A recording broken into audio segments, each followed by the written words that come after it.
الرحمن الرحيم السلام عليكم ورحمة الله وبركاته الحمد لله رب العالمين والصلاة والسلام على رسول الله الكريم الأمين سيدنا محمد وعلى آله وصحبه أجمعين وبعد فيا أحباب الله وأحباب رسوله صلى الله عليه وسلم أوصي نفسي وإياكم بتقوى الله فقد فاز المتقون فلا تموتن إلا وأنتم مسلمون فقال تعالى يا أيها الذين آمنوا اتقوا الله حق تقاته ولا تموتن إلا وأنتم مسلمون. Saudara-saudariku, berjumpa kembali di pertemuan subuh kali ini. Kita awali dengan bermohon pada Allah Subhanahu wa taala. Semoga seluruh kita senantiasa disehatkan, dilindungi dan dibimbing oleh Allah Subhanahu wa taala guna meniti jalan-jalan kebaikan dalam konteks menjalani aktivitas kehidupan dunia kita dan mencari bekal terbaik untuk kembali kepada Allah. Kita juga bermohon pada Allah Subhanahu wa taala semoga setiap hamba-hamba Allah yang berkehidupan sampai dengan detik ini dan belum beriman dikuatkan jiwanya, dimantapkan hatinya, juga dibimbing lisannya untuk bersyahadat sebelum wafat kembali kepada Allah Subhanahu wa taala.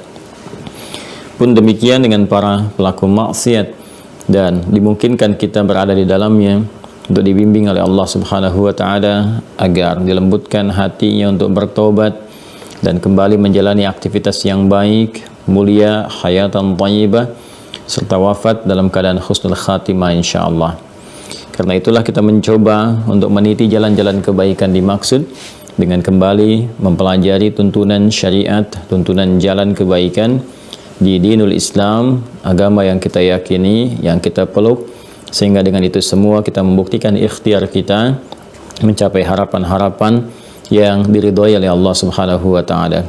Di antara bab terpenting memberikan kekuatan pondasi untuk mewujudkan itu semua adalah pembahasan tentang akidah. Bagaimana merajut keimanan-keimanan yang kuat, membentuknya dalam jiwa kita sehingga memberikan cahaya-cahaya yang membimbing perilaku kita mulia. Nuruhum yas'a baina aydihim wa bi aibanihim.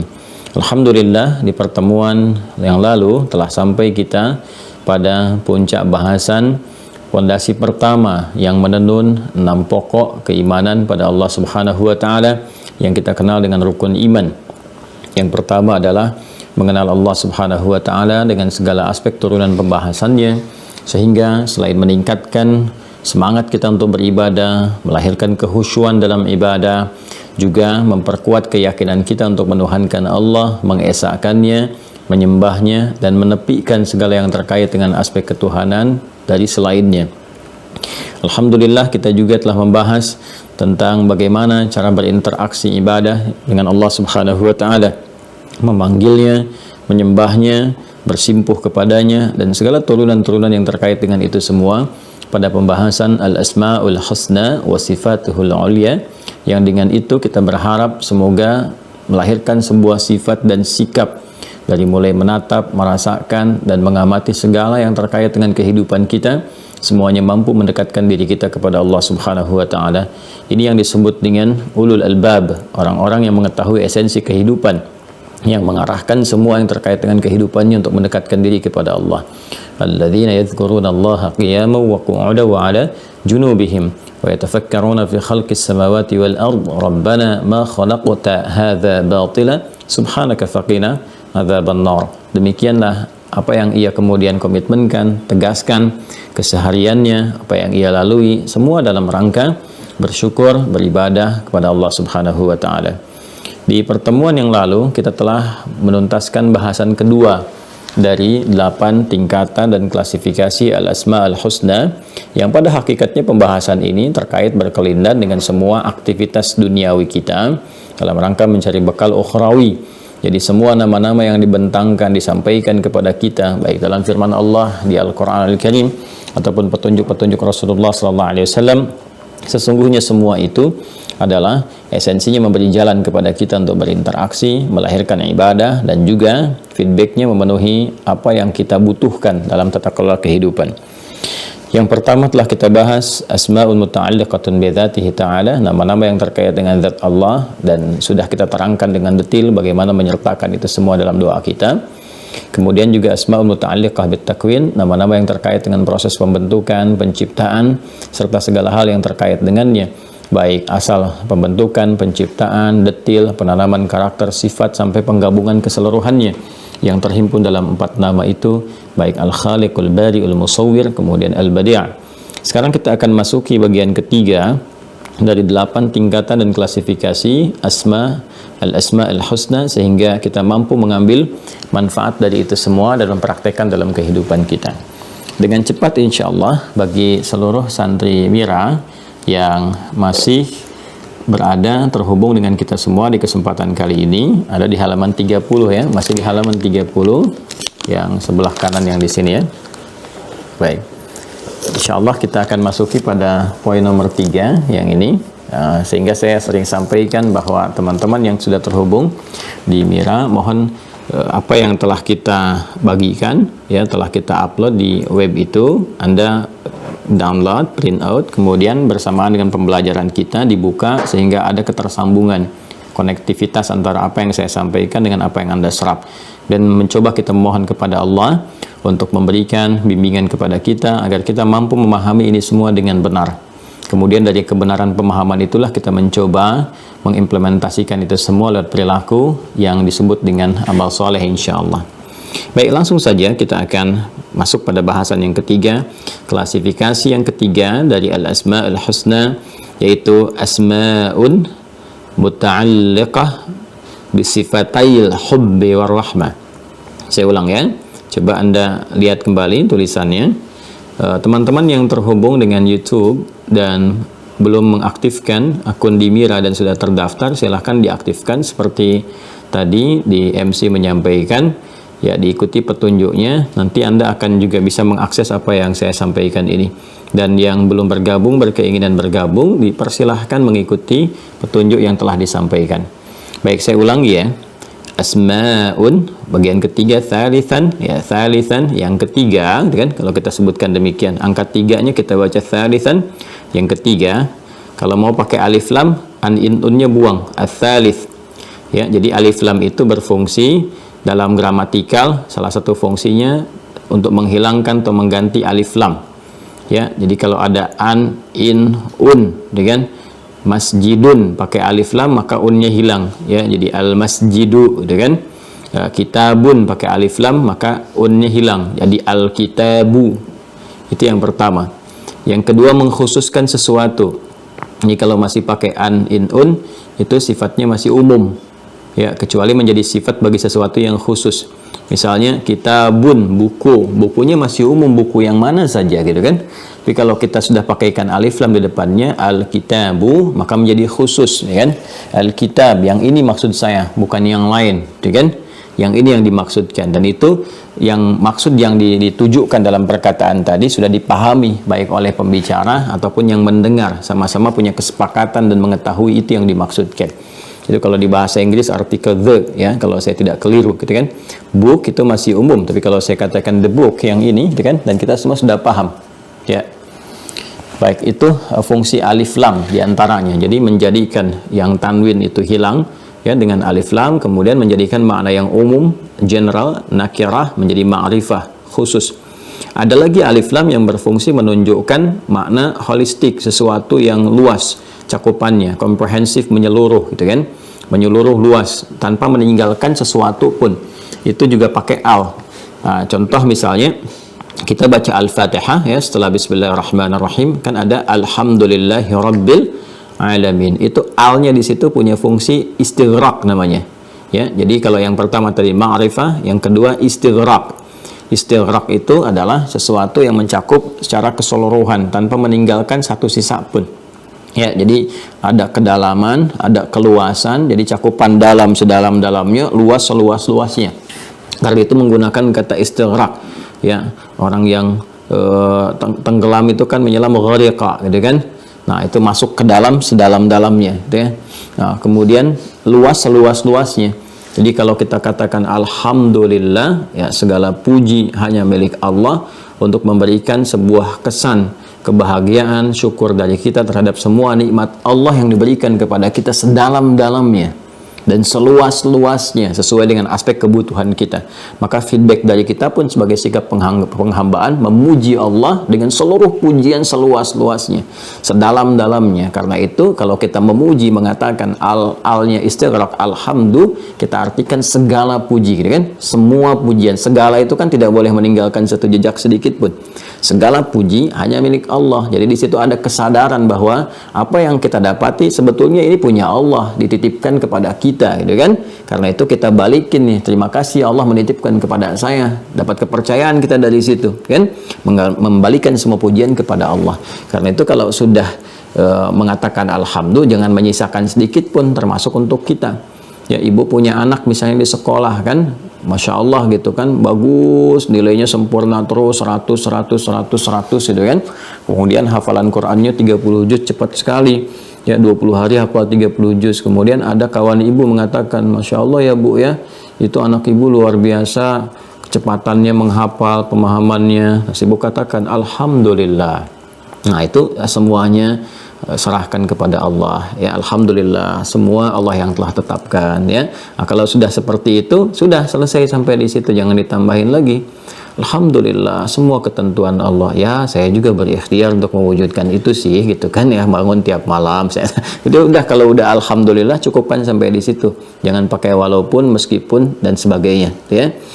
Baik, nah ini kita katakan ats-tsalits. Kalau kita katakan ats-tsalits, yang ketiga yang khusus terkait dengan pembahasan ini, ya kan? Nah, kalau kita katakan tsalitsan, nah ini terkait dengan pembahasan yang atasnya, ya. Tsalitsan, poin yang ketiga, ya kan? Yang terkait dengan pembahasan ini, jadi sifat pada yang sebelumnya, atau hal keterangan pada apa yang akan kita sampaikan. Asma'un muta'alliqatun, ya kan? Kalau bunyi bunyi akhir yang ingin kita bunyikan harakatnya, maka kita katakan asma'un muta'alliqatun. Hanya orang Arab itu memulai dengan harakat, berhenti dengan sukun. Jadi kalau kita ingin berhenti di akhir, itu nggak usah baca harakat akhirnya. Itu cara gampang belajarnya. Nanti insya Allah sudah selesai buku saya, disiapkan insya Allah, ya, Quantum Arabic metode akhir. Itu nanti insya Allah kita akan share juga percepatan bahasa untuk memudahkan belajar. Ya, dan rumusnya kita ada pengembangan dari gramatikal yang konvensional. Kalau kita pakai gramatikal konvensional itu bukan berarti usang, tidak. Maksudnya yang dulu, yang sangat bagus, yang menginspirasi kita untuk cepat belajar, ya. Seperti kita gunakan alfiyah misalnya, kan, kalamuna lafdhun mufidun kastaqim wasmun wa fi'lun thumma harfun lil kalim wahiduhu kalimatun wal qawlu am wa kalimatun biha kalamun qad yu'am bil jarni wat tanwini wan nida wa al wa musnadin lil ismi tamyizun hasal bi taf'alti atat wa ya if'ali wa nun iqbalanna fi'lun yanjali, gitu kan. Nah, kalamuna lafdhun mufidun kastaqim, kalam itu dalam bahasa Arab, gitu kan. Lafdhun mufidun itu lafaz yang melahirkan faedah, kastaqim seperti istiqomahlah engkau, komitmenlah engkau. Nanti diterangkan lagi dalam nahwu, nanti ada al-jurumiyah misalnya, al-kalamu huwal lafdhul murakkabul mufidu bil wad'i wa aqsamu thalathatun ismu wa fi'lun wa harfun, ya, dan seterusnya nanti dijelaskan. Nah, itu yang dipelajari di pesantren-pesantren termasuk tingkat perguruan tinggi Islam di jurusan bahasa khususnya. Nah, saya sederhanakan supaya mudah kita pahami. Misalnya cara kita cepat membaca, saya hadirkan rumus namanya hidup ayu mati syahdu, kan?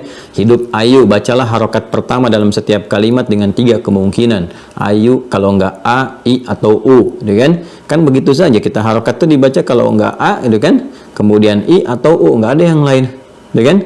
A, i atau u gitu. Ayu namanya singkatannya, bergantung nanti keadaan hurufnya. Kalau dia memang ra, ya maka menjadi o bacaannya, ya, turunan dari a nantinya. Jadi a, i, u aja, ayu. Mati syahdu, dan matikan harokat akhirnya dengan syahdu. Syahdu itu sukun, ya. Jadi apapun kita nggak pusing sebetulnya. Jadi kalau saya kasih contoh sedikit, ya, ini pendalaman untuk memudahkan. Misalnya kayak gini nih, ya, ba, ya, kemudian tak, gitu kan. Ya kan, hidup ayu mati syahdu. Hidupkan harokat awalnya, ini ba, ya. Ba, nanti ada turunan lagi pembelajarannya, ya. Kan kemungkinan cuma 3, a, i atau u, kan. Nah, nanti ada teori lagi kesesuaian. Kalau nanti di tengah-tengahnya ada ya misalnya, maka pasangannya kalau nggak dengan a dengan i, ya. Kalau ada alif itu pasti a, gitu kan? Kalau ada wawu itu pasti u. Nah, ini kan cuma dua kemungkinan. Kalau nggak a, i. Kan di feeling kita juga nggak enak pakai iu kan? Ya pastinya kan a kan? Kalau nggak i. Nah, yang huruf terakhirnya ta ini nggak usah pusing an in un, matikan aja dengan syahdu sukun, matikan dengan sukun, ya. Jadi tinggal yang pertama ini, ya, huruf yang pertama, ya. Jadi kita baca kalau ini sukun, kita tinggal masukkan feeling kita mana yang enak. Misalnya pakai ba, itu kan begini. Tengah-tengah biasanya mati juga. Kita katakan bait, artinya rumah, itu kan. Nah, kadang-kadang di slangnya mengatakan beat, ya. When a beat, okay. Mana rumahmu gitu. Itu yang slangnya. Tapi kalau kita ingin fasihnya aina bait, ya, aina baituk, hadzal bait liman. Ini rumah siapa, gitu kan? Bait. Ini paling mudah. Hidup ayu, mati syahdu. Kan nggak ada yang baca Bu Yeti misalnya kan, tidak juga Bu Yeti kan, nggak gitu ya. Tapi kan apa namanya, ada feeling kita ke situ, kita bisa turunkan. Nah, jadi kalau nanti membaca kitab atau apa, pokoknya yang bagian kalimat ujung kita berhenti, matikan. Termasuk baca Al-Quran, walaupun ada harakatnya, ketika kita wakaf itu kan berhenti, pasti mati, pasti sukun. Wakaf itu dengan sukun, wakaf wal ibtida dengan harakat, wakaf dengan sukun. Bismillahirrahmanirrahim, sukun kan? Tapi kan harakatnya ada i. Kan nggak ada orang baca imam sehebat-hebatnya jadi peringkat pertama di Masjidil Haram tetap sukun juga. Ya, Bismillahirrahmanirrahim. Kan nggak ada yang begitu. Alhamdulillahirabbil alamin. Nggak ada. Ya, pasti mati di ujungnya. Nah, itu rumus ya. Jadi kita baca asmaun muta'alliqah. Nah, kalau kita berhenti di situ, nama-nama yang terkait bisifatil hubbi warahmah. Ya.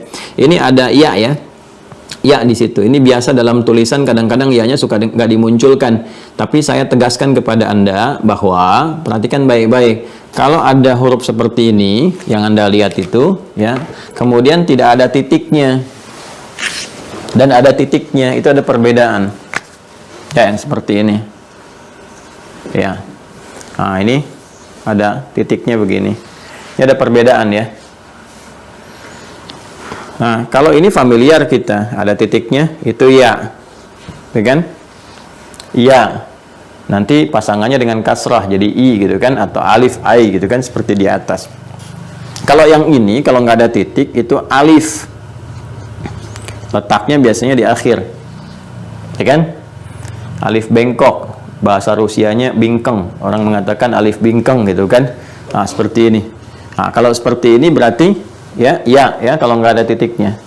Kalau begini, kalau nggak ada titiknya alif, maaf. Yang begini alif, yang begini apa? Ya. Seperti ain, ya kan? Lam. Nah, begini. Kalau nggak ada titiknya kita baca ala. Kalau ada titiknya kita baca ali, ya kan? Ya, bergantung konteks. Jadi alaiya kalau ada tasydid gitu kan. Nah, ini begini dengan begini, ini berbeda. Namun kadang-kadang, ya kan? Nah, ini ada juga di dalam penulisan itu kita harus melihat konteks dengan baik. Karena di dalam tulisan tertentu nggak disertakan titik atau tidak titik. Biasanya dibuat semua tanpa titik begini gitu. Tergantung konteks kita memahami apakah ya itu ya atau alif.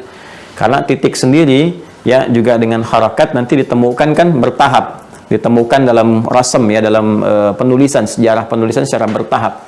Ya, nanti kan awalnya kan nggak ada titik semuanya tuh, antara ba, ta, fa gitu. Begini aja, bergantung konteks kita memahami. Ya, nah, nanti kemudian secara bertahap, nah, ada yang namanya Khalil bin Ahmad Al-Farahidi. Khalil bin Ahmad Al-Farahidi itu kemudian menemukan kemudahan-kemudahan dalam gramatikal bahasa Arab yang salah satunya menghadirkan harakat. Ya, harakat dan nanti penanda titik. Jadi untuk membedakan satu dengan yang lainnya. Jadi evaluasi beliau terhadap praktek-praktek kebahasaan diamati itu pakar bahasa, begawan bahasa yang sangat luar biasa. Ya, nasabnya nanti tersambung kebahasaannya sampai dengan ke Ali bin Abi Thalib radhiyallahu taala anhu, ya. Sahabat mulia juga menantu Nabi, ya, itu juga pakar bahasa. Salah karya-karyanya dikumpulkan, ada salah satunya Nahjul Balaghah, itu sangat luar biasa. Nanti Ali bin Abi Thalib nasab keilmuan bahasanya diteruskan kepada Abul Aswad Ad-Du'ali, ya. Abul Aswad Ad-Du'ali nanti meneruskan kepada sampai ke Khalil bin Ahmad Al-Farahidi, termasuk dalam harakat. Dan Khalil bin Ahmad Al-Farahidi itu termasuk juga yang melahirkan ilmu arud namanya, Ya, ilmu arud, cabang keempat tertinggi dalam bahasa setelah nahwu, saraf, kemudian balaghah dengan 3 cabangnya, ma'ani, bayan, badi', kemudian arud. Arud ini yang bisa menganalisis ya tentang bacaan-bacaan terhadap syair, formulasi syair. Ya, jadi kalau kita misalnya pernah dengar syair, ya syair. Ya, jadi kan dari bahasa Arab syair. Ya. Ya kan? Orangnya disebut syair, penyair, dari bahasa Arab penyair itu, syair. Jamannya syu'ara, ada Quran surah ke-26 Asy-Syu'ara. Nah, ini formulasi untuk membuat syair itu ilmunya ditemukan oleh Khalil bin Ahmad Al-Farahidi. Ya, Khalil bin Ahmad Al-Farahidi. Makanya ada Arudul Khalil namanya. Ya. Nanti ada 16 rumus yang ditemukan. Dulu di jahiliyah sudah banyak orang membuat sastra itu, ya itu sudah ada rumusan-rumusan tersendiri, cuman nggak ada ilmunya yang bisa dipelajari secara ilmiah. Itu insting aja gitu ya. Nah, Khalil menemukan ini, ada 16 rumusan disebut dengan Bahr namanya. Bahr. Ada Bahr Tawil. Ya, tawilun lahudunal bukhuri fadailu fa'ulun mafa'ilun fa'ulun mafa'ilu kaifa nabki min dzikra habibin wa manzili bisaqdil liwa baina dakhuli fa haumali yang Imri al-Qais ya. Ada lagi misalnya rajas, mustaf'ilun mustaf'ilun mustaf'ilun mustaf'ilun mustaf'ilun mustaf'ilun. Nanti razaz muzdawaj yang jadi alfiyahnya Ibnu Malik dan turunannya. Ini. Nah, ini nanti faidahnya salah satunya ulama menjadikan itu untuk membuat mudah proses belajar. Kenapa saya terangkan ini? Nanti kalau orang belajar sampai ke ilmu arud, itu bisa terdapat proses percepatan dalam menghafal sesuatu, karena ternyata orang Arab itu kalau ingin menghimpun informasi dengan cepat, bahkan ribuan apapun, itu dibuat syair, sehingga mudah sekali untuk dihafalkan. Ya, karena itu kalau kita ingin tahu 150 tahun bahkan sebelum Nabi dilahirkan ada kejadian apa, di mana, waktunya kapan, tinggal lihat syairnya aja. Ya, dan yang paling pakar di antara sahabat ini, sahabat Nabi melihat ini adalah sahabat Umar bin Khattab radhiyallahu taala anhu. Nah, ini kita bisa melihat ini. Termasuk nanti untuk menyusunnya kita belajar ilmunya ini, dan ini untuk membedakan nanti ya irama dalam syair dengan kita lihat bacaan-bacaan Quran yang berbeda jauh dengan irama-irama syair dan bukan masuk dalam kategori musik. Karena syarat untuk membuat syair itu salah satunya nanti ada musiknya. Ya, ada fasahah, ada khayal, dan ada musik, ada ketukan, ada irama di dalamnya. Ya, karena itu kita dapatkan misalnya rumus madid yang tala'al badru alaina, itu masuk dalam rumus madid di syair ini. Ya, nah tapi teman-teman sekalian, ini sedahsyat-dahsyatnya ini pun, ini ada irama, ada formula, itu nggak pernah dipakai untuk baca Al-Quran.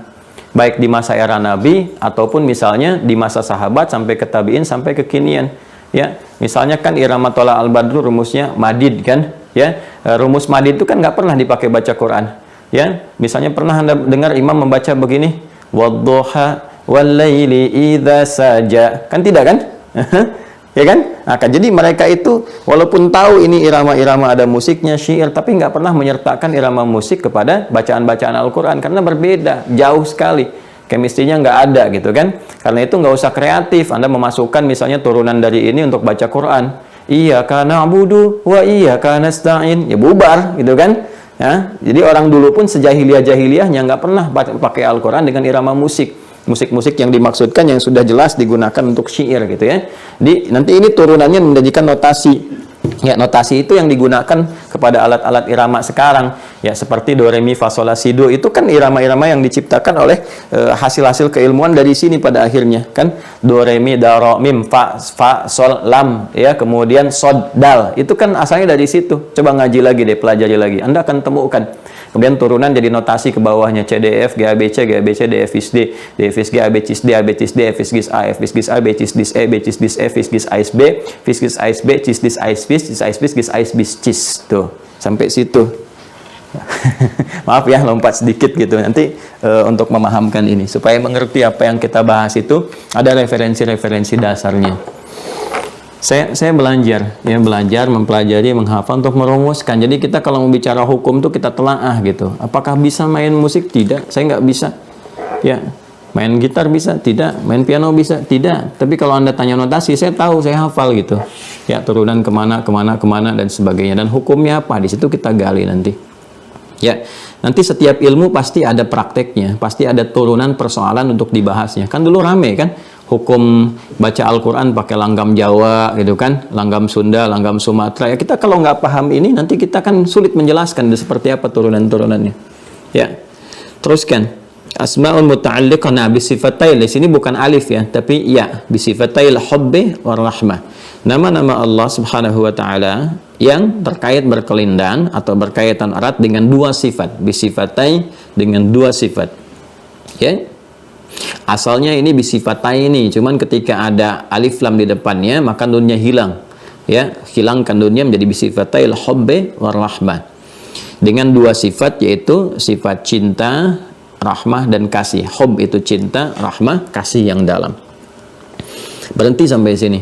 Maaf ya, karena kita mengaji Mira ini, maka saya perdalam gitu. Kalau mungkin taklim-taklim umum, walaupun ini teman-teman yang di YouTube juga mengakses untuk beristifadah, bermanfaat, alhamdulillah. Kalau kita taklimnya umum, nggak ada kaitan dengan pembahasan pesantren, maka saya nggak akan bahas detail seperti ini. Cukup terangkan nama ketiga ini, yuk kita turunkan. Tapi karena Anda ngaji, Anda pegang juga kitab, lembaran seperti saya, maka hadirkan, kita baca bersama. Nanti kalau sudah offline saya terangkan gramatikalnya. Nahunya ini, istilahnya ini. Kalau sharaf ini, istilahnya ini, gitu kan? Tapi yang saya inginkan Anda paham, bukan menghafal. Kalau menghafal itu mudah. Ya. Bismillah. Ketiga, nama-nama Allah yang terkait berkelindan dengan dua sifat, yaitu sifat cinta, al-hub, warahmah, dan kasih yang dalam. Teruskan dulu ya. Fima ada, selain ya, selain Rabb, sifat Rabb, kemudian Rahman, wa Rahim dan Rahim. Jadi yang biasa kita kenalkan ada Rabb, Rahman, Rahim kan? Nah, ada lagi nama-nama Allah yang lain dari 99 itu ternyata menunjuk kepada makna dua hal ini, inti dua hal ini ya, yaitu sifat cinta dan kasih sayang yang dalam. Nah, terkait dengan apa? Bergantung kebutuhan kita. Nanti Rabb ada sendiri penekanannya, Rahman ada sendiri, Rahim ada sendiri. Tapi tiga-tiganya ini nggak bisa lepas dari dua hal tadi, Al-Hub war Rahmah. Kemudian nanti ada nama-nama yang lain lagi, dan itu pun nggak bisa dilepaskan dari dua hal ini. Jadi kalau kita mengalami persoalan dalam kehidupan kita, kemudian kita akan memohon kebutuhan itu dengan kasih Allah yang dalam, maka sebut nama itu. Ya, dan kita bisa sebutkan kemudian esensi di balik nama itu untuk mempercepat pengabulan doa kita. Prakteknya bagaimana? Ya kita teruskan dulu ya, kita teruskan dulu. Nah, nama-nama itu diantaranya, nanti setelah kita sebutkan nama-namanya, baru kemudian kita masuk kepada pendalaman dan prakteknya. Selain Rabb, Rahman, dan Rahim, ya, nama Allah yang terkait dengan rasa cinta dan kasih yang dalam, yaitu satu, Ar-Ra'uf, ya, sudah lihat ya, Ar-Ra'uf. Kemudian Al-Wadud, Anda bisa tandai. Kemudian Al-Latif, Ar-Ra'uf, Al-Wadud, Al-Latif, Al-Halim, kan? Al-Halim, Al-Afu, Al-Afu, Al-Syakur, Al-Syakur, Al-Mu'min, Al-Bar, ya, Al-Bar, Bar, ya. Kemudian Rafi'ad Darajat, Rafi'ad Darajat. Ya, kalau pakai taknya terbuka seperti itu maftuhah, maka dibacakan dengan at di ujungnya, darajat, ya. Kalau taknya marbutah tertutup, Anda baca Rafi'ad Darajah, itu artinya tunggal. Kalau ada alif di ujungnya dan taknya terbuka maftuhah, maka itu bentuk dari jama'. Ya, bentuk dari jama'. Ya, jelas ya? Muannas salim sifatnya, ya. Kalau ke orang misalnya mukminat gitu kan, mukminin, mukminat, itu ada alif dan ta di ujungnya. Ar-Razzaq, teruskan Ar-Razzaq, kemudian Al-Wahhab, Al-Wasi'. Saya ulang ya dengan cepat. Ar-Ra'uf, Al-Wadud, Al-Latif, Al-Halim, Al-Af, Al-Syakur, Al-Mu'min, Al-Bar, Rafi'ad Darajat, Ar-Razzaq, Al-Wahhab, Al-Wasi'.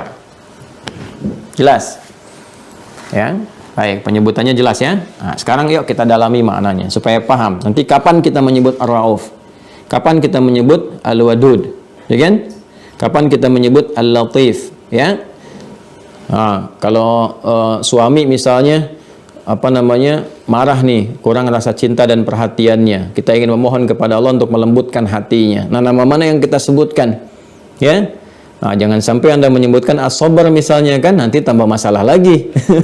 Karena sabar sandingannya dengan persoalan gitu. Ya, sama juga ya, suami minta kepada Allah supaya kasih yang dalam pada istri itu muncul, perhatian, itu kan, nggak pulang-pulang kerja capek kok cemberut, itu kan. Nah, ini minta menumbuhkan rasa kasih, minta sama Allah yang memiliki semua segala kekuatan membolak-balikan hati. Bagaimana, apa nama yang kita mintakan? Ya, demikian seterusnya dalam kehidupan kita. Ya, nah ini kita coba lihat. Bismillahirrahmanirrahim. Satu, al-hubb. Apa itu hubb? Ya, hubb kan kita artikan dari cinta, gitu kan? Dan turunan dari cinta itu kalau dikaitkan kepada Allah apa jadinya? Ya? Al-hubb. Ya, turunkan. Al-hubb. Ya. Ahabba yuhibbu, mencintai, gitu kan? Sifat cinta. Ini teman-teman sekalian, asalnya sesuatu yang tertanam di dalam jiwa. Ya. Segala benih yang tertanam, ya, kalau dia melahirkan sesuatu turunannya, itu tambah tak di ujungnya sehingga menjadi habbah. Ya, ini hub atau al-hab juga, ini satu derivasi, satu akar. Nah, jadi begini. Ya, sesuatu yang tertanam, benih yang tertanam. Makanya kan cinta sering dihadirkan dengan benih kan, tertanam dalam jiwanya benih-benih cinta, ya kan? Sebetulnya jangan mau tuh kalau disebut benih-benih, berarti cintanya bercabang gitu. Ya, banyak gitu. Ya, benih cinta tertanam dalam jiwanya gitu kan, hab. Nah, kalau dia kemudian melahirkan satu turunan, ya, dari situ, ya, kalau kita nanam benih kan tumbuh, ya, tumbuh jadi tangkai gitu kan, terus dahan, ya, dari batang terus ada tangkainya, dahannya, ada buah dan sebagainya. Nah, itu sesuatu benih yang melahirkan satu turunan, dia tumbuh. Nah, itu biasanya disifati dengan tak di ujungnya. Ya, seperti habbah misalnya, ya kan? Habbah. Karena itu habbah itu sering diartikan dengan, dikatakan dengan benih yang tumbuh, yang melahirkan sesuatu yang positif. Perhatikan dalam sekali maknanya, dalam sekali. Ya, jadi cinta itu kalau sudah tertanam, kemudian tumbuh, menggerakkan ekspresi bagian tubuh kita untuk memberikan sebuah respon, itu mesti positif. Ya, kalau yang keluar negatif, tindakan-tindakan yang tidak baik, perilaku yang kotor, yang dilarang oleh Allah, itu bukan cinta namanya. Ya, itu rasa suka yang diprovokasi oleh setan, diarahkan kepada hal-hal yang tidak baik sehingga menjauh dari rahmat Allah. Ya, ingat baik-baik ya. Jadi kalau di sini ada Santi Mira belum menikah, misalnya akhwat diajak sama laki-laki, ayo naik motor boncengan berdua tanpa apa, mau kemana lah dan sebagainya. Nah, itu kalau dia benih cinta tidak akan begitu. Ya, pasti dengan cara yang lain. Anda pun akan menolaknya dengan cara yang lembut. Aku nggak butuh motornya. Ya, aku ingin BPKB-nya dulu gitu. Maksudnya apa? Buku pernikahan kita berdua. Setelah dapat buku pernikahan, baru boleh gitu kan bonceng aku bersama-sama. Kan SIM-nya juga enak, punya surat izin menikah.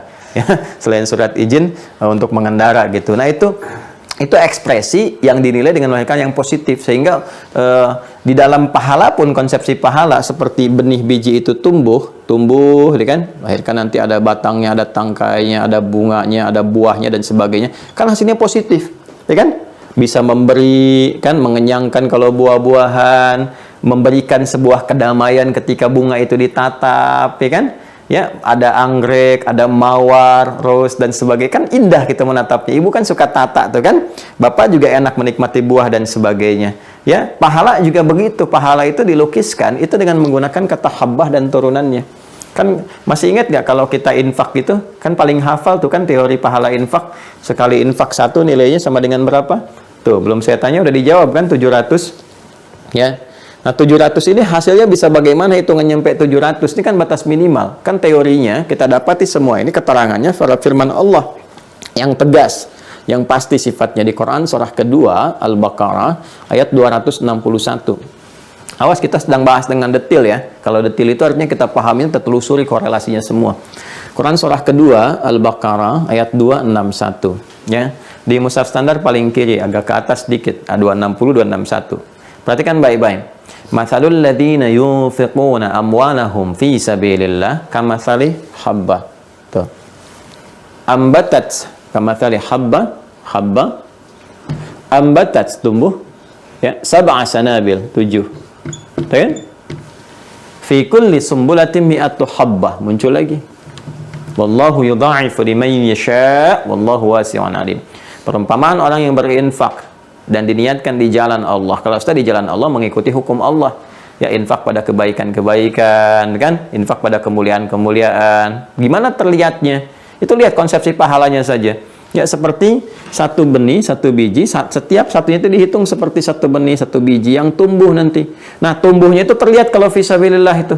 Ya, menumbuhkan satu batang, tangkainya meluas lagi, terus biji-bijinya memberikan satu manfaat-manfaat, tuh kan. Jadi, dilukiskan bagaimana infak itu manfaatnya besar. Makanya benihnya pun harus benih yang sehat, yang bagus, dengan kualitas baik, supaya buahnya ranum, enak, bagus, bermanfaat. Makanya kalau mau infak dari harta yang halal, lihat filosofinya. Tinggi, dalam sekali. Satu kalimat tapi dalam. Ya, kalau mau infak, dapatkan dari harta yang legal, yang bagus. Keluarkan dengan cara yang baik. Ya, kepada mustahik yang berhak menerima sehingga dirasakan manfaatnya bagus. Dari situ mereka punya tenaga untuk beraktivitas. Ya, baik itu ibadah ritual ataupun ibadah sosial yang lainnya. Dari semua yang dikerjakan kita dapat bagian pahalanya. Ya, bukankah buah-buahan juga begitu? Tumbuhan juga begitu? Ya, hasilnya dari habbah ini. Cinta juga begitu harusnya. Apalagi cinta yang bersumber dari Allah Subhanahu wa Ta'ala. Maka Allah tidak membutuhkan tak ini lagi. Karena semua yang bersumber dari Allah pasti sudah luas batasannya, sehingga tidak perlu diberikan batasan dengan sifat tak lagi. Ya, karena itu semua yang kembali kepada Allah itu sudah hubb. Ya, hub minallah, ya, cinta dari Allah Subhanahu wa Ta'ala. Sudah semua mengalir tanpa batas dan semua akan manfaat, semua akan baik. Pancaran cinta itu kalau diberikan dalam semua titian kehidupan makhluk itu melahirkan kebaikan. Dikasih ke tanaman, tumbuh dengan baik. Dikasih ke hewan, berkembang baik, melayani atas kehidupan kita. Ditanamkan pada jiwa kita pun terekspresikan dengan baik. Apapun sifatnya, cinta pada anak, memberikan yang baik pada anak. Cinta pada pasangan, berikan perhatian yang tulus, kasih yang dalam kepada pasangan. Dan berkehidupan demikian, indah gitu. Ya, jadi kalau ada ekspresi-ekspresi lahir dari cinta, tapi kontraproduktif, itu bukan hubbah namanya. Ya, bukan habbah, bukan hubb. Nah, habbah ini, kalau sudah menempat pada sesuatu, itu disebut pakai mim, mahabbah namanya.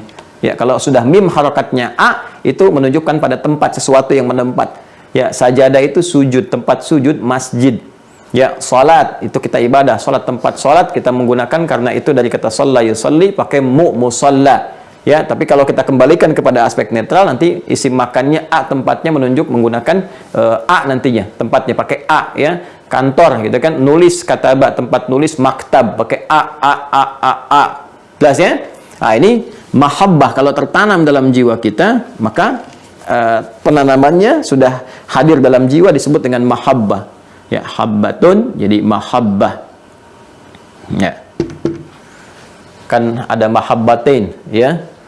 Dua benih yang tertanam di dalam jiwa sehingga melahirkan satu pasangan cinta. Itu mahabbatain. Nah, ini mahabbah.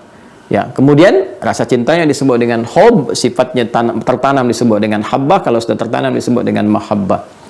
Nah, saya kembalikan, kalau ini kemudian kita kembalikan kepada yang memberikan sumbernya, segalanya, yang menciptakannya, yang maha dengan sebagainya, maka kembalikan kepada sifat asalnya menjadi hub.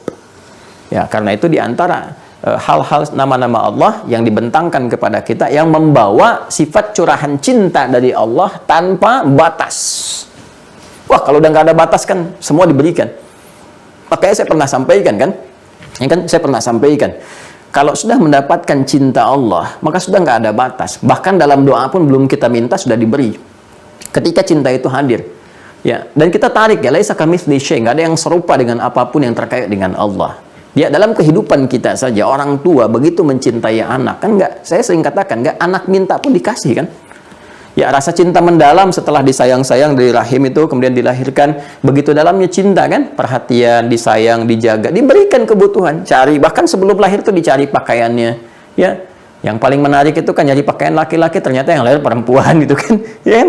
Ya, tapi kita ingin memenuhi sepenuhnya gitu, cari ini, cari itu, yang terbaik macam-macam, baru tumbuh, belum lagi jalan udah diberikan sepedanya, ya, sepeda kecil, mainannya segala rupa, karena cinta, padahal dia nggak minta. Ya, apakah ada misalnya ketika bayi lahir langsung mengatakan popo, kan tidak.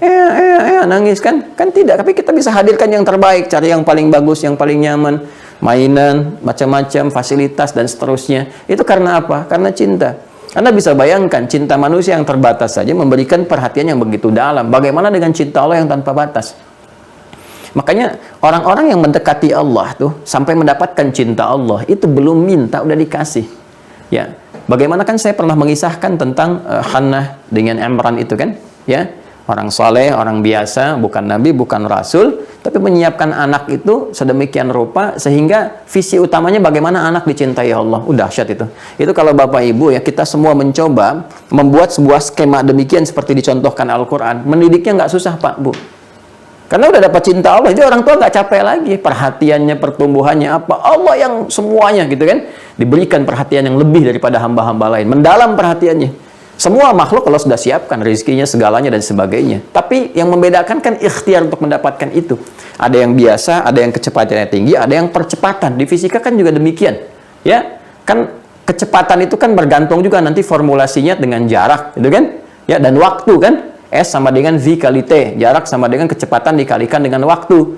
Ya, tapi kalau kita kemudian menjadikan jaraknya semakin dekat dengan Allah, kita tambah kecepatannya, itu kan? Naikkan waktunya, tambah jam ibadahnya. Ya, kemudian naikkan kecepatan kita untuk mendekat kepada Allah. Orang baru adzan, baru siap-siap, Anda belum adzan udah disiapin.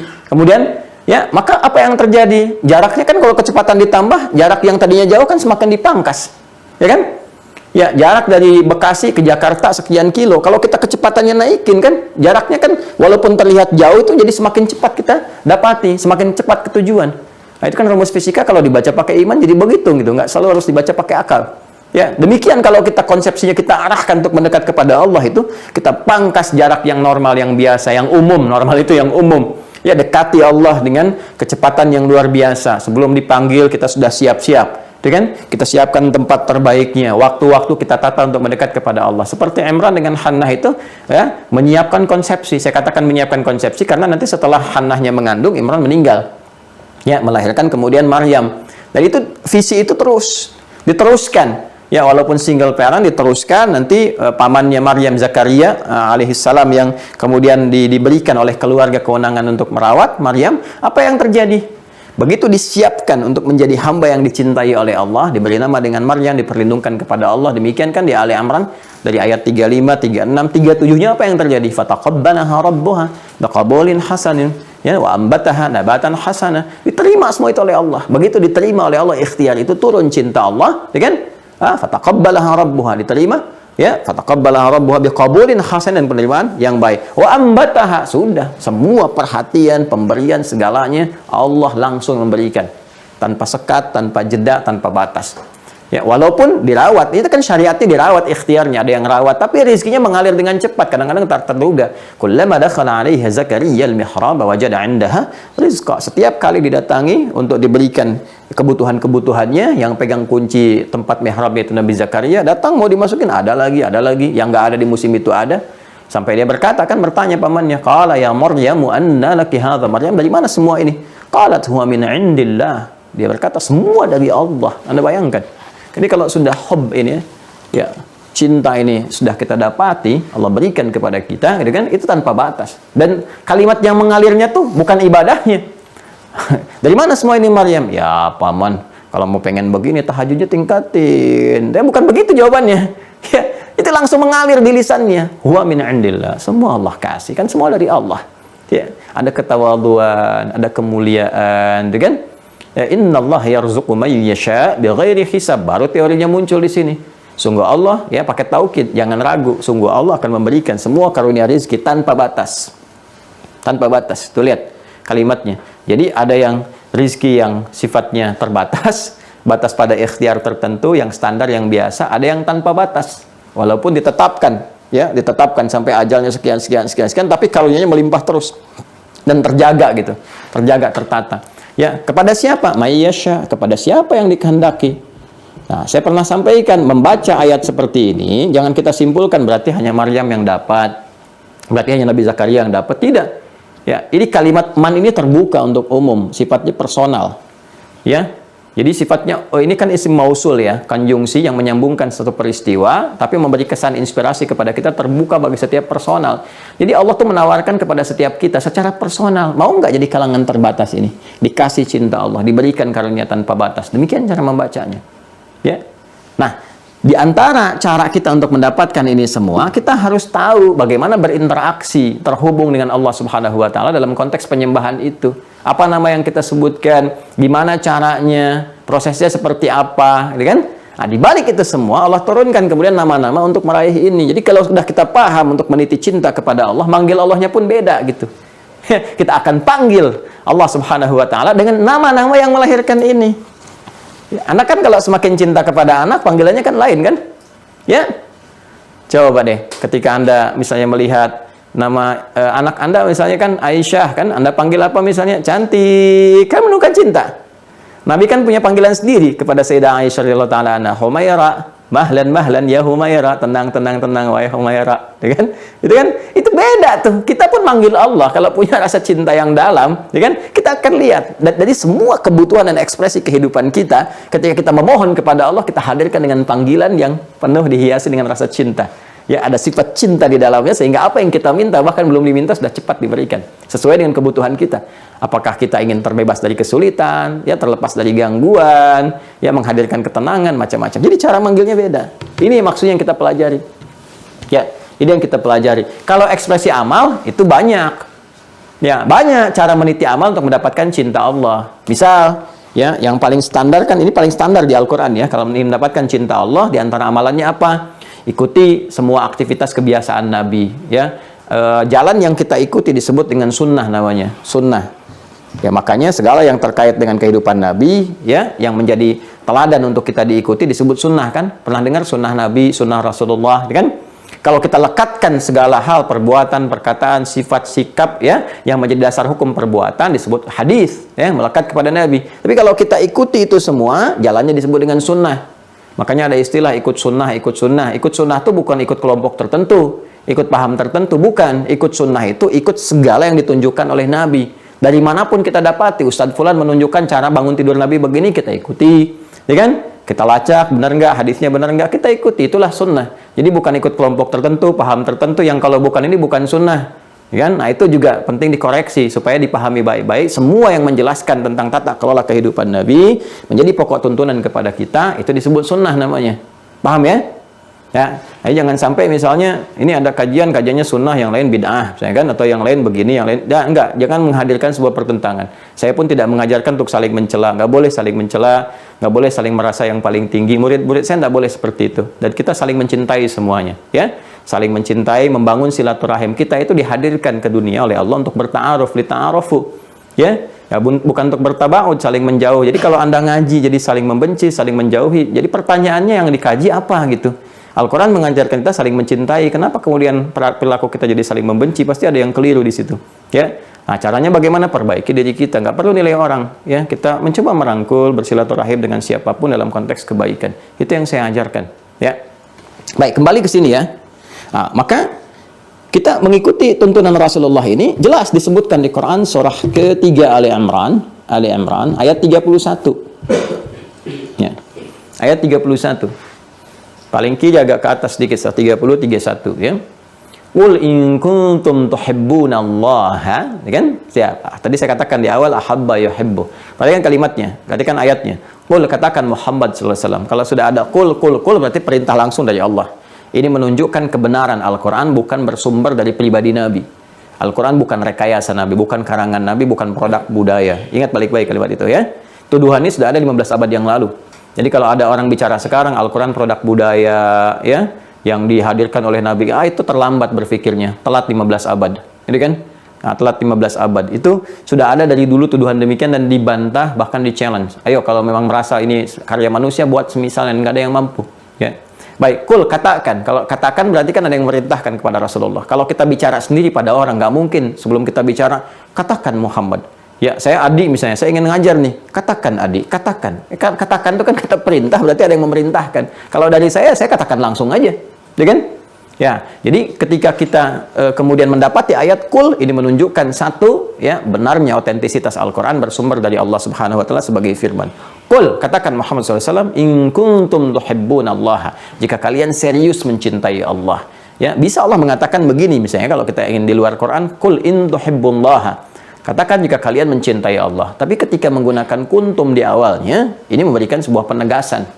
Ya, berikan taukid selain menunjuk kepada ya, umat atau orang yang ingin diajak bicara, ingin disampaikan risalah ini, Ya, taruhlah di masa Nabi Muhammad kepada umat beliau sallallahu alaihi wasallam di masa itu, para sahabat dan sebagainya. Sekarang ke kita, karena Al-Qur'an kan sifatnya terus, ya, komprehensif, luas, melintasi zaman, ya, melintasi tempat, dimensi, ruang dan waktu sampai kehidupan berakhir, sampai kita kembali kepada Allah. Jadi ayat ini pun ditujukan kepada kita. Katakan, ya, diperintahkan Muhammad SAW sampaikan, dan sampai kepada kita sekarang. Inilah dahsyatnya Al-Qur'an, mukjizat yang nggak pernah berubah. Ya, nggak ada Anda dapati misalnya ejaan yang disempurnakan terhadap Al-Qur'an, nggak ada dari dulu, ya, zamannya Abu Bakar As-Siddiq sampai dengan yang ke sekarang, gitu kan, zamannya Umar bin Khattab sampai dengan yang sekarang, semua nggak ada yang berubah. Qul huwallah, sama bacaannya, nggak ada bedanya dan sebagainya, ya. Versi-versi bacaan pun yang sesuai dengan dialek-dialek yang disebut dengan riwayat sama semua, nggak ada yang berubah, bisa dilacak. Ya, qul in kuntum, katakan Muhammad SAW, jika kalian semua serius. Ya, kita sekarang sedang dikhitab nih. Ya, di-challenge nih oleh Allah nih. Ditanya nih, kita semua nih yang terhubung ya, sekarang kita belajar. Hei, jika kalian semua serius mencintai Allah. Kan cinta itu ada yang sekedar diucapkan, ada yang memang serius. Dan itu butuh pembuktian. Nanti diujinya lewat pembuktian. Serius gak benar? Di kehidupan kita kan juga begitu. Bukti cinta seorang ayah, ibu kepada anaknya kan dari perilaku, perhatian, kasih sayang dan sebagainya. Ke pasangan juga demikian, ada pembuktian dan sebagainya. Nah, sekarang keseriusan kita mencintai Allah seperti apa? Kalau ditanya setiap hamba, cinta nggak sama Allah? Cinta sama Tuhan yang hak? Ya, saya cinta. Tapi buktinya apa? Kalau ekspresi kehidupan kita justru bertentangan dengan apa yang dicintai Allah, bukan cinta namanya. Dia nggak sampai ke dalam jiwa. Ya, nggak sampai dari lisan itu turun ke hati. Kalau manusia kan dari mata turun ke hati. Ya, kalau iman kan dari lisan turun ke hati, diucapkan dari lisan turun kepada jiwa, jadi sinar, menerangi ekspresi kehidupan kita, perilaku kita, membimbing bagaimana kita bersikap dan berkehidupan yang baik. Nah, kata Allah, jika kalian serius mencintai Allah, maka buktikan satu dengan sikap, dengan amalan. Apa di antara amalnya? Fattabi'uni, ikuti segala yang dituntun oleh Rasulullah. Ya, jadi kita keluarkan nih, kan cara gampang berkehidupan itu nggak susah sebetulnya, nggak susah. Kita itu kan punya rutinitas dari bangun tidur sampai tidur lagi. Dan dahsyatnya dalam Islam itu, pernah kita bahas di awal jumpa kita, semua tuntunan, baik secara teologi, baik secara akidah, kemudian ibadah, muamalah, itu lengkap semua. Ya, demi Allah saya katakan, cuma di Islam kita temukan tuntunan dari bangun tidur sampai tidur lagi. Dari bangun aja udah ada tuntunan, gimana cara bangun, apa yang dibaca, bagaimana menyiapkan diri saat bangun. Ya, kemudian berangkat ke toilet, masuknya dituntun lagi, keluar dituntun, ada tuntunannya. Ya, kemudian berpakaian ada tuntunannya, mau kerja ada bimbingannya, urusan makan ada tuntunan, secara individu ada, kemudian berkeluarga ada, bersosial ada, dan semua passion kehidupan itu ada tuntunan. Kan dahsyat. Kita tinggal keluarkan aja. Ya. Masya Allah, menjadi pedoman hidup muslim, PHM, kan? Kalau mau tambahkan PHMI, pedoman hidup muslim Indonesia, misalnya kan, kalau kita ingin bawa kita sebagai warga negara yang baik, dari bangun tidur sampai tidur lagi, ikuti nih, nggak akan bertentangan kok dengan hukum kehidupan kita berbangsa, bernegara, bertanah air, nggak akan bertentangan, bahkan dijamin undang-undang. Undang-undang kita yang meminta kita ya untuk memeluk agamanya masing-masing, beribadah menurut agama dan percayaannya itu dilindungi oleh negara. Jadi sebetulnya disupport itu. Ya, pasal 29 ayat 2, negara menjamin kemerdekaan tiap-tiap penduduk untuk memeluk agamanya masing-masing dan beribadah menurut agama dan kepercayaannya itu. Dijamin itu. Jangan takut. Ya. Baik ya. Bangun tidur tuh, baca ini, lakukan nih, duduk dulu, hilangkan bagian bekas ngantuknya, siap-siap tuh. Kok begitu? Nabi mengajarkan. Tapi kan keluarga Indonesia, pasal 29 ayat 2. Oh, keren kan? Jadi jawabannya keren tuh, ya. Jadi udah dalil. Dalil. Nah ini, ketika kita kerjakan ini apa yang terjadi? Yuhibbukumullah, cinta Allah turun. Jadi ada cinta Allah yang diberikan, kan? Pertama bisa lahir lewat perilaku nih. Mengikuti petunjuk-petunjuk Nabi, berperilaku, bersikap, berpedoman dan sebagainya. Ya kan? Nah, sekarang kalau sudah cinta kan manggilnya juga beda. Ya, cinta Allah diturunkan, panggilan kita kan beda. Ya, ada yang lebih, ada ekspresi dari nilai cinta itu yang melahirkan panggilan tertentu. Terus sekarang kita ingin katakan, ya Allah, sudah hadir di rasa cinta yang mendalam dariku kepadamu. Dibuktikan, wah dengan dari bangun, ibadahnya juga sebelum dipanggil udah siap-siap kan. Dari ibadah harta juga orang baru zakat, itu pun belum dipikirin. Ya, kita sudah masuk kepada infak, udah macam-macam. Belum wajib zakat, sudah mau infak, sudah mau sedekah. Belum datang Ramadan, udah mau puasa gitu kan. Itu kan ekspresi kita dalam mewujudkan cinta kan kepada Allah. Ya. Lalu setelah itu kita bertanya, ya Allah, ini manggil engkau apa ini kan? Ya, dengan ekspresi itu semua. Maka Allah turunkan nama-nama yang terbaik, yang melahirkan cinta-cinta di dalamnya dan kasih yang mendalam itu. Ya, makanya saya sudah tadi katakan kalau cinta sudah diberikan, Maka anugerah tanpa batas itu ya dilimpahkan kepada kita. Limpahan anugerah tanpa batas yang mencakup segala aspek bagian dari kehidupan kita disebut rahmat namanya. Rahmah. Rahmah. Rahmat. Diserap ke dalam bahasa Indonesia menjadi rahmat. Ya, dan kita merasakan tidak ada yang paling tinggi nilainya berupa pemberian yang berlimpah, yang tak ternilai, kita jadikan sebagai rahmat. Manfaatnya disebut dengan berkah. Bahkan kita pun sebagai warga negara, bangsa, para pendahulu kita, para pejuang pahlawan nasional kita, ya, bahkan penyusun konstitusi dan sebagainya, itu mengakui ini anugerah terbesar yang merajut ke Indonesia, Negara Kesatuan Republik Indonesia itu, yaitu rahmat dan berkah. Maka kita di preambul Undang-Undang Dasar 1945 itu kita mengatakan atas berkat rahmat Allah yang Maha Kuasa. Tuh, coba baca lagi tuh, atas berkat rahmat Allah yang Maha Kuasa, dan dengan didorongkan oleh keinginan luhur. Keinginan luhur dari dulu pengen merdeka tapi belum dapat rahmat Allah yang tanpa batas yang memberikan itu kepada kita. Nah, apakah untuk mendapat rahmat itu tiba-tiba begitu saja? Tidak. Coba lihat bagaimana perjuangan itu dihadirkan. Kalimat-kalimat yang muncul. Bukankah sering mendapatkan Allahu Akbar, Allahu Akbar. 10 November kan saksi yang sangat luar biasa. Bagaimana di Surabaya, Malang sekitarannya teriakan-teriakan, takbir, pidato-pidato yang berkobar dari Bung Tomo sekitarannya, pejuang-pejuang, bagaimana Jenderal Sudirman berjuang bergerilya, yang lainnya juga, bagaimana para kiai dan sebagainya. Itu apa yang dihadirkan? Rahmat, untuk mendapat rahmat. Demi rahmat itu keluar darah, keringat, air mata, yang kemudian disimbolkan dengan menyulam bendera itu, merah darah, kain kafan dan sebagainya. Itu gambaran hal yang penting harus kita jiwai gitu ya. Mohon maaf pagi ini kita luas ya jangkauannya gitu ya. Karena sinyal yang luas itu tangkapannya tinggi. Kalau kita tangkap dengan tinggi maka ekspresinya pun akan lebih mendalam gitu.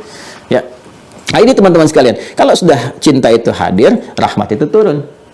Ya. Makanya disatukan di kitab ini nama-nama Allah asmaul muta'alliqatun bisifatail hubbi war rahmah. Nah, sekarang kalau sudah cinta diturunkan, rahmat dilimpahkan, maka panggilan-panggilannya pun diturunkan oleh Allah nih.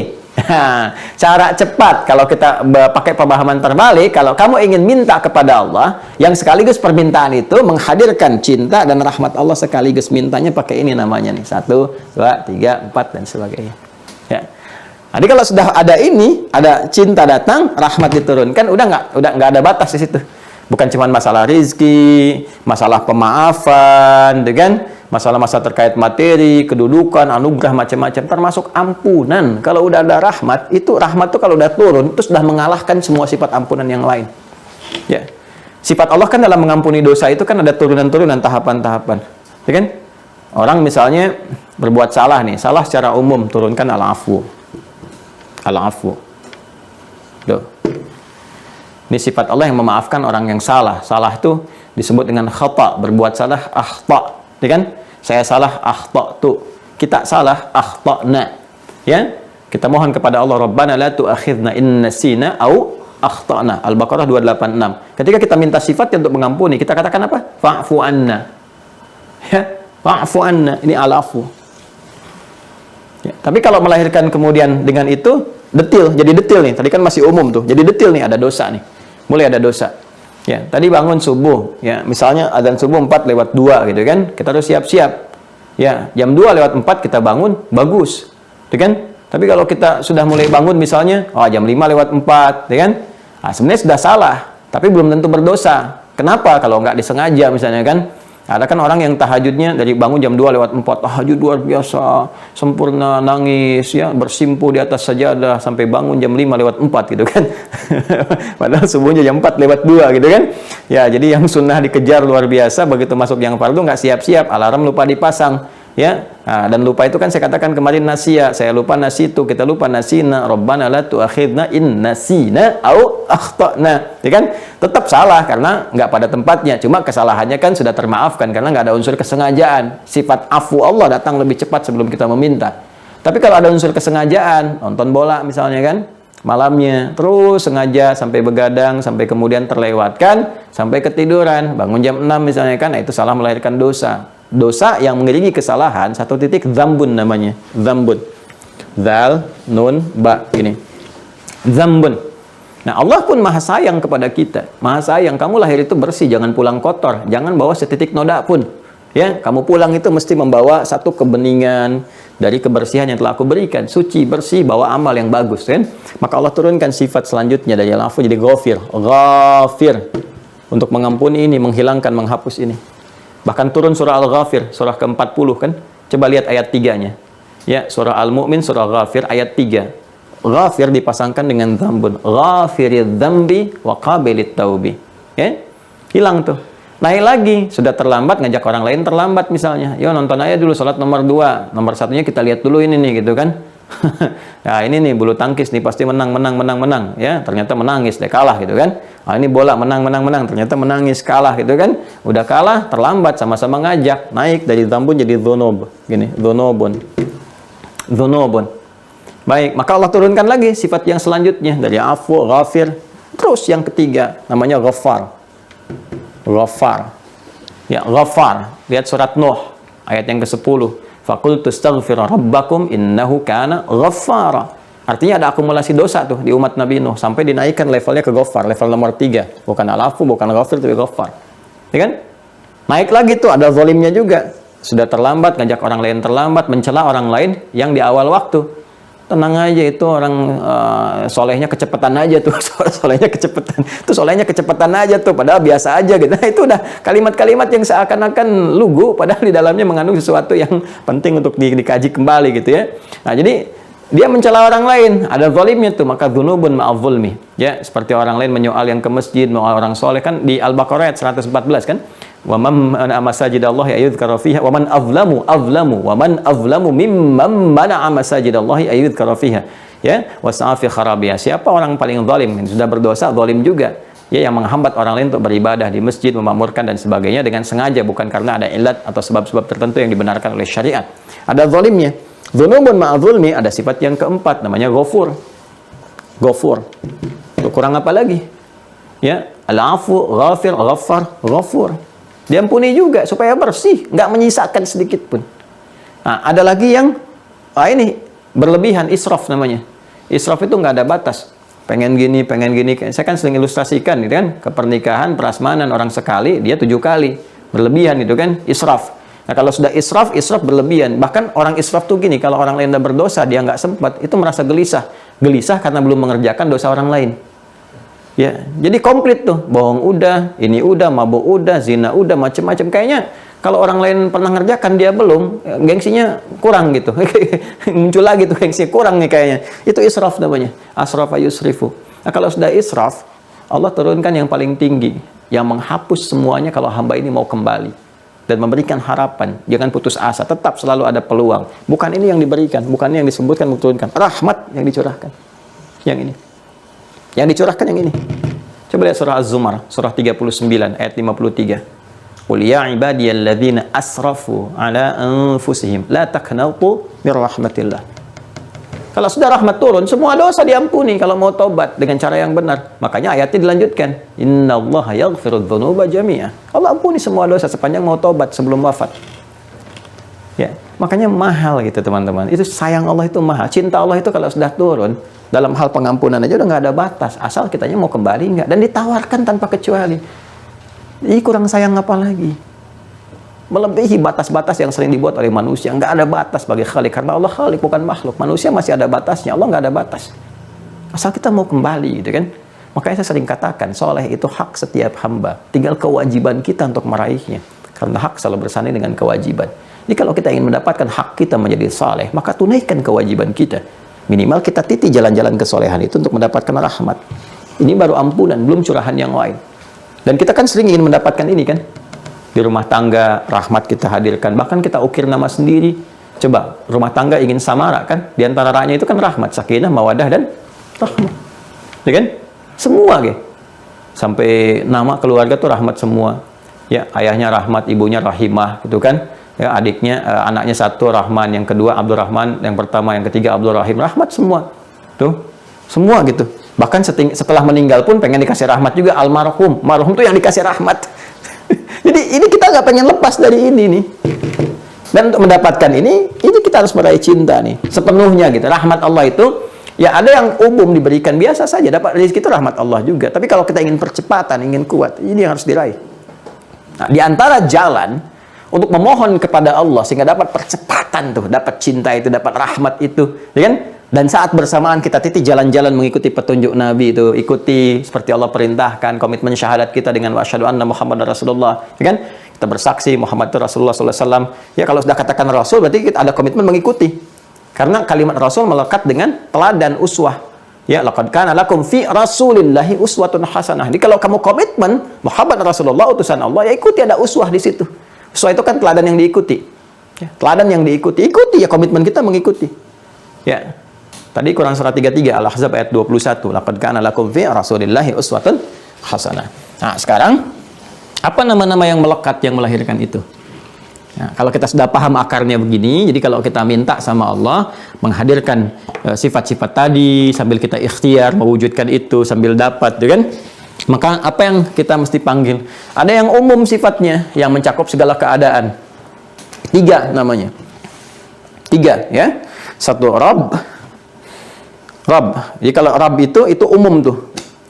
Ya, umum mencakup semua keadaan. Artinya kita mau keadaan sulit di rezeki yang kita rasakan padahal Allah kasih cukup, gitu kan?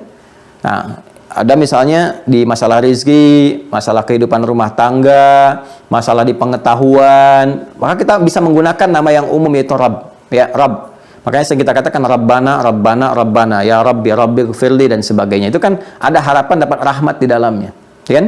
Tapi ini masih standar umum. Ini pun harus diikuti dengan konsepsi ibadah yang telah saya terangkan dahulu. Jadi kalau kita nggak tahu nama khususnya, ini saya ada persoalan misalnya ingin minta ampun nih masalah dosa, masalah maafan. Saya belum tahu nama yang spesifik sebut Rabb. Rabb, jelas ya? Nah, makanya di Al-Quran banyak kemudian redaksi-redaksi dari firman Allah Subhanahu Wa Taala yang ayatnya langsung menunjukkan dengan kata Rabb. Ya, Rabbana atina fid dunya hasanah. Ya, Rabbana la tu'akhidna in nasina aw akhtana. Ya, Rabbana wa la tahmil alaina isran kama hamaltahu 'alal ladzina min qablina. Rabbana wa la tuhammilna ma la taqata lana bih. Ketika kita mengatakan Rabbana, Rabbana, Rabbana, Rabbana 3 kali, jawabannya apa? Fa'fu anna, al-'afu datang. Waghfir lana, ghafir ghaffar, kemudian ghafur. Warhamna, rahmat datang. Anta maulana fansurna 'alal qaumil kafirin. Turun tuh. Jadi kita bisa memanggil nama Allah untuk mendatangkannya dengan Rabb. Tapi harus dibuktikan karena sifat rububiyah itu terikat dengan komitmen. Ya, yang di Al-A'raf ayat 172 yang pernah kita bahas. Wa idza akhadha rabbuka min bani adama min zuhurihim dzurriyyatahum wa asyhadahum ala anfusihim alastu bi rabbikum. Kita katakan qalu bala syahidna. Ketika bersyahadat, komitmen syahadat itu adalah iman. Iman komitmennya lewat amal. Maka kalau ingin mendapatkan manfaat dari sifat rububiyah itu dengan memanggil Rabb, imbangi dengan amalan kita. Ya, kuatkan ikhtiar kita untuk beribadah, kuatkan, maka nama ini akan efektif. Tapi umum sifatnya dalam setiap keadaan. Jadi kalau lagi bingung apa? Rabb. Ya. Atau kita panggil Rahman. Rahman spesifik, rahmat yang kita mintakan tanpa batas. Rahman. Rahman. Makanya Allah juga menegaskan kepada kita panggil Allah ya dengan nama Rahman kalau ingin mendapatkan limpahan rahmat. Dalam suasana kita nggak tahu nih mana yang dipanggil, namanya panggil umum, Rahman. Ya Rabb, ya Rahman, ya kan, mau kita satukan. Boleh. Ya, itu ada di Quran surah ke-17 Al-Isra ayat 110. Quran surah 17 Al-Isra ayat 110. Qulid Allah, ya, sebut, panggil, bersimpuh, panggil nama Allah, awid ar-Rahman. Ya kan? Atau panggil Ar-Rahman yang rahmatnya meliputi segala hal. Jadi kalau kita berharap mohon rahmat Allah, kita bisa mohon Allahumma ya Rahman, ya Rahman, ya Rahman. Ya kan? Ya, termasuk kita menginginkan percepatan dalam menghafal Quran, boleh. Ya, boleh, karena Allah tuh maha mengajarkan, memberikan pengajaran. Dan kalimat pengajaran pada nilai Al-Quran, ya pada percepatan hafalan Quran, itu dilekatkan dengan kata Rahman. Coba lihat di Quran surah 55, Ar-Rahman. Ya, Ar-Rahman. Lanjutannya, Allamal Quran. Gitu. Sifat Rahman Allah inilah yang mempercepat Nabi Muhammad SAW mendapatkan rahmat Allah, cepat menerima pengajaran Al-Quran, tanamkan dalam jiwanya. Itu yang dimaksud di Quran surah 75 Al-Qiyamah ayat 16 sampai dengan 18. La tuharrik bihi lisanaka lita'jala bih. Inna 'alaina jam'ahu wa Qur'ana. Fa idza qara'nahu fattabi' Qur'ana. Jangan terlalu cepat engkau menggerakkan lisan lidahmu untuk mendapatkan hafalan itu. Ini fitrah. Orang menghafal Quran kadang-kadang pengen cepat-cepat. Ya. Terus cepat dibacakan cepat. Alif lam mim dzalikal kitabul la raiba fihi hudal lil muttaqin. Alif lam mim. Kan begitu kan? Ya kan?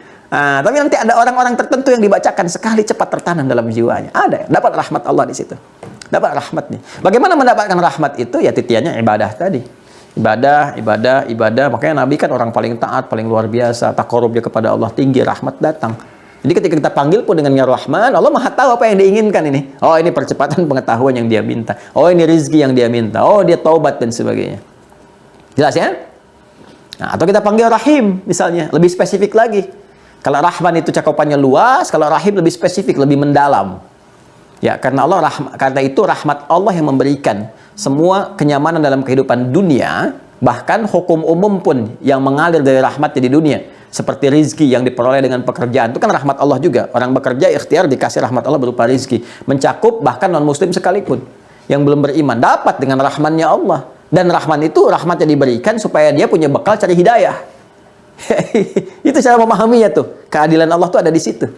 Ya, jadi begitu dapat anugerah, bekal dibawa pulang. Ketika pulang dapat rahmat Allah, diberikan kemudian rahmat itu dalam konteks kehidupan akhirat. Pemberian spesifik yang dalam. Ya, saat di akhirat diberikan itu disebut rahim namanya. Rahim. Makanya surga itu dari rahimnya Allah. Ya, tapi kita ingin mendapatkan perhatian spesifik yang dalam ini saat di dunia, dalam konteks kehidupan dunia. Ya, saya ingin Allah memperhatikan saya lebih dalam, membimbing saya lebih dalam, lebih jauh, memberikan curahan rahmat lebih dalam. Maka kita panggil Allahumma ya Rahim. Ya. Atau kalau mau keduanya ya Rahman ya Rahim. Ya, dan pasti manusia itu pengen dua-duanya tuh kan. Selalu begitu. Saya kalau mengecek itu selalu nggak pernah pengen pilih salah satu, selalu pengen dua-duanya. Itu sifat dasar manusia itu.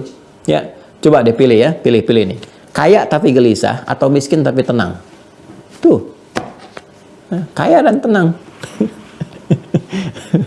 Hampir nggak ada yang mengatakan miskin tapi tenang. Hampir nggak ada. Ya, hampir nggak ada gitu kan. Ada nggak pilihan yang lain Ustadz? Pasti yang ketiga, kaya dan tenang. Karena itulah Allah hadirkan. Ya sudah, dua-duanya nggak apa-apa, Rahman dan Rahim. Maka dari itu ketika Anda ingin dapatkan, Allah sudah keluarkan, turunkan. 114 kali setiap buka Al-Quran itu ada di dalamnya. Ya, kecuali Al-Bara'ah. Bismillahirrahmanirrahim. Ini kan? Bismillahirrahmanirrahim. Membuka setiap surah dalam Al-Quran, kecuali Al-Bara'ah. Tapi jumlahnya tetap 114. Karena di surat An-Naml pun disebutkan, innahu min Sulaimana wa innahu bismillahirrahmanirrahim. Ya kan? Dan apa rumusannya di hadis Nabi? Kullu amrin dhibalin la yubda'u fihi bi bismillahirrahmanirrahim fahuwa abtar au aqta'. Tuh, kalau pengen dapat Rahman dan Rahimnya Allah, minum dapat Rahman Rahimnya Allah. Kalau sudah Rahman dan Rahim, minumannya bermanfaat. Rahman memberikan tenaga, beraktivitas enak. Minum sedikit tapi Masya Allah kuat. Bicara kuat, aktivitas kuat. Makan dikit, Bismillahirrahmanirrahim, kuat. Jadi energi positif, bagus. Dibawa ke ibadah kuat. Ya, dibawa sa'i kuat. Kan ada orang jualan lari macam-macam, tapi begitu tawaf apa capek, begitu sa'i capek, gitu kan? Gitu kan? Nah, dia dapat Rahman, bagus, beraktivitas ekspresi yang positif dalam konteks kehidupan dunia. Rahimnya menjadikan, rahim Allah menjadikan ke aktivitas kita mendekat, lebih baik, lebih mulia, lebih kuat dan sebagainya. Nah, Bismillahirrahmanirrahim. Kata Nabi SAW, kalau ingin kamu dapatkan keberkahan, dituliskan pahala. Pahala urusan akhirat, rahmat Allah dengan sifat rahimnya diberikan.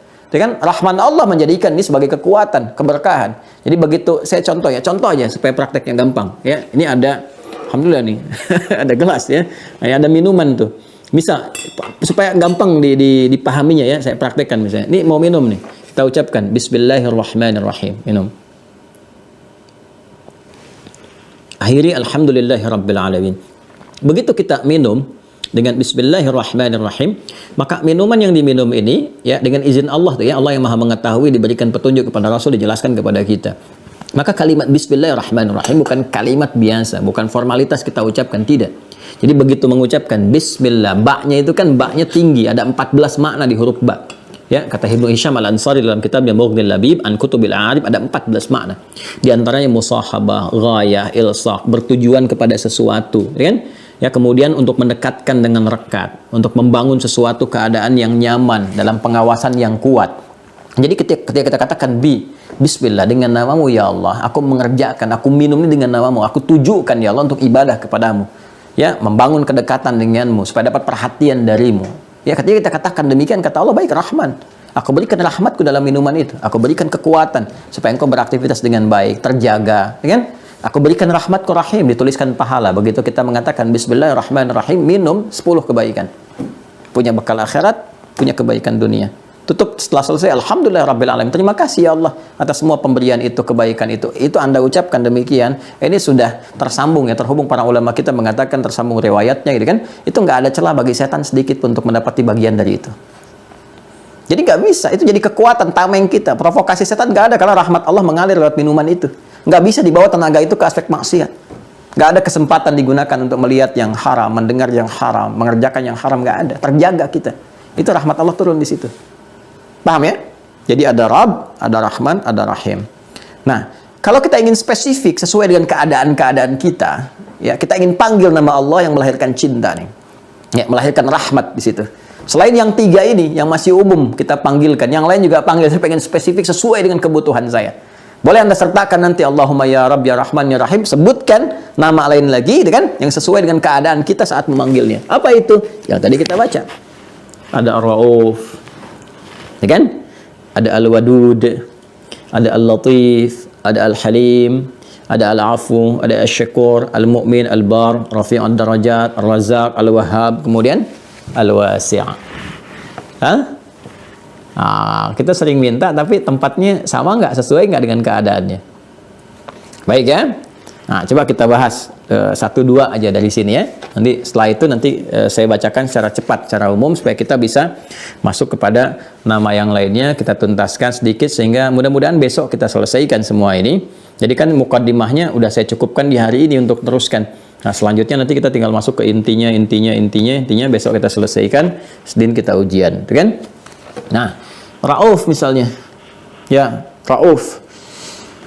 Kita bisa temukan kata Rauf diantaranya di Quran surah ketiga Ali Imran ayat 30. Nah, ini pengantar kepada cinta nih. Cintanya kan 31 tuh, Raufnya 30. Yauma tajidu kullu nafsin ma 'amilat min khairin muhdara wa ma 'amilat min su'in tawaddu law anna bainaha wa bainahu amadan ba'ida wa yuhadzirukumullahu nafsah wallahu raufum bil 'ibad. Ada ayatnya? Ya kan? Sudah? Ya, nanti satu saat kata Allah kalian akan kembali kepada Allah, dan setiap jiwa, setiap diri kita akan mendapati semua hasil yang kita tenun dari perbuatan kita. Ya, kalau itu hasilnya baik, maka dihadirkan kepadanya. Yauma tajidu kullu nafsin ma 'amilat min khairin muhdara. Ya, yang baik itu dihadirkan, ditunjukkan kepada kita. Tapi kalau kita tahu punya rekaman, kalau itu akan yang kita rasakan jelek, wah kita berharap tuh nggak pengen tampak gitu. Kita berharap menjauh dari kita, nggak pengen ada. Ini normal nih, fitrah kita begitu. Ya kan, kalau di majlis persidangan juga ditampakkan yang baik itu senang gitu. Tapi kalau bukti-bukti yang jelek mau ditampakkan, kan kita berharap itu menjauh dari itu semua. Nggak pengen ada.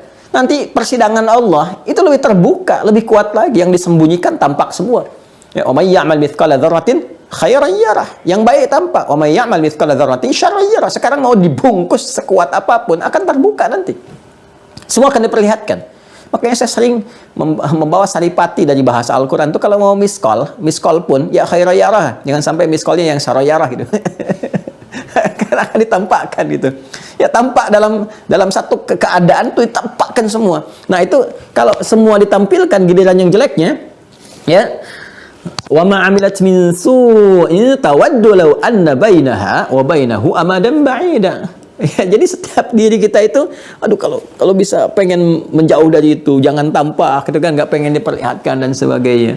Wa yuhadzirukumullahu nafsa. Allah ingatkan dari sejak sekarang, mumpung belum meninggal, mumpung belum kembali, kata Allah. Ya, nah, ketika Allah mengingatkan kita untuk menjauhi hal-hal yang melahirkan dampak buruk yang terpublikasikan karena perbuatan kita sendiri di akhirat kelak, dan semua bisa mengakses, ya, perhatian yang dalam untuk menjaga kita dari perbuatan maksiat karena kasih dan cinta Allah yang mendalam itu disebut Rauf namanya. Salah satu maknanya. Ya, perhatian, sifat kasih Allah yang mendalam berwujud perhatian kepada hamba untuk menjaga hamba dari perbuatan yang beresiko buruk untuknya. Ya kan? Beresiko buruk untuknya. Itu disebut Rauf namanya. Nah, makanya ini bisa kita turunkan. Apa yang kita turunkan? Misal, ya kan? Kalau kita ingin terjaga dalam keseharian, supaya nggak mengerjakan perbuatan buruk yang beresiko, kemudian tidak baik di kemudian hari, ketika menghadap Allah, atau bahkan dalam kehidupan dunia, kita nggak tahu kan yang kita kerjakan ini baik atau buruk. Ya, banyak hal yang kita kerjakan. Ya, kewaspadaan itu kan tinggi, apapun yang kita alami. Nyumbang, niat kita baik nih, nyumbang baik-baik. Tahu-tahu kan kita nggak ngerti, ternyata ini misalnya kelompok teroris, apa, ya, kan jadi persoalan gitu kan. Nah, kita mau ngerjakan ini, ternyata bagi sebagian orang itu keliru, nah dan sebagainya. Nah, kita minta petunjuk pada Allah supaya dijaga, supaya baik. Kita mohon, Allahumma ya Rahman ya Rahim ya Rauf. Nah, wahai yang maha memperhatikan terhadap hamba, gitu kan? Jagalah perilaku hamba, jaga sikap dan sifat hamba ya Allah. Engkau yang maha mengetahui, supaya hamba tetap konsisten pada kebaikan. Nah, itu silahkan minta dalam beraktivitas. Mohon sebut namanya Rauf untuk menjaga kita dari keburukan-keburukan, ya kan? Nah, kemudian minta perlindungan, ya, untuk kembali kepada jalan yang baik supaya terjaga istiqomah dalam kebaikan. Misal saat kita mulai bertobat, ingin meninggalkan yang jelek-jelek, kembali kepada jalan yang benar, ya kan? Saya ingin meninggalkan cacian, ya, makian, pukulan, ingin meraih kepada pelukan, cinta, kebaikan dan sebagainya. Saya bertobat nih, kemarin kasarin orang dengan lisan, ingin baik. Terus ingin terjaga kita supaya nggak tampak yang buruk itu, taubat menghapus, nggak tampak di akhirat. Kita mohon pada Allah untuk melindungi kita, menjaga kita. Kita bisa katakan Rauf. Allahumma ya Raufan bil ibad. Ya Allah, yang maha penyayang, yang maha cinta kepada hambanya, yang dengan cinta itu memberikan perhatian tanpa batas. Maka hamba memiliki karakter yang terbatas, ya Allah. Dengan keterbatasan ini hamba berbuat salah. Hamba mengakui banyak salahnya, banyak zalimnya. Mata hamba banyak maksiatnya, lisan hamba banyak salahnya, pendengaran hamba banyak kelirunya. Hamba mengakui, ya Allah. Namun cintamu terhadap hamba dan perhatianmu, ya Allah, tanpa batas dan dalam kepada hambamu. Maka hamba mohon dengan sifat Raufmu, dengan Rahmanmu, dengan Rahimmu, ampun dosa hamba, ya Allah. Jaga hamba supaya bersikap baik, hayatan thayyibah, dan wafat dalam keadaan husnul khatimah. Pakai namanya Rauf. Jelas ya? Ya, kalau ada namanya Abdur Rauf, nah itu mesti menjaga diri dari perbuatan-perbuatan yang maksiat, yang beresiko. Jangan sampai Abdur Rauf korupsi, ya. Abdur Rauf bikin hoax, nggak begitu. Ya. Nah, Abdur Rauf itu hamba yang terjaga, yang selalu mengantisipasi kegiatan-kegiatan itu supaya semua menjauh dari hal-hal yang menjauhkan dirinya dari Allah. Jadi membangun kedekatan. Raufum bil ibad, kuat perhatiannya, dengan kuat itu menjaga. Ya. Jelas ya? Nah, jadi silahkan gunakan nama Rauf ini untuk memanggil Allah, memohon cintanya, rahmatnya, kasihnya yang terkait dengan perhatian dan pengawasan mendalam pada hal-hal yang beresiko dalam kehidupan. Maaf. Alhamdulillah. Yarhamukumullah. Baik. Allah yahdikumullah. Jadi satu kali dosen saya bersin. Kita katakan muridnya, yarhamukallah ya Syekh. Ya, semoga Allah rahmati Anda. Dan Anda rahmat karena kan kotoran keluar macam-macam. Ya kan biasanya dijawab yahdikumullah kan. Nah, cuma dosen kita itu pintar, nggak mau kebagian langsung, dia pengen spesial juga untuk dirinya. Yahdini awalan tsumma antum. Yarhamukumullah kata kita, beliau katakan yahdini awalan tsumma antum. Kan kita mengatakan yahdikumullah, semoga Allah berikan hidayah kepada kalian semua. Tapi beliau menjawabnya, semoga Allah berikan hidayah untuk saya duluan, baru kalian semua.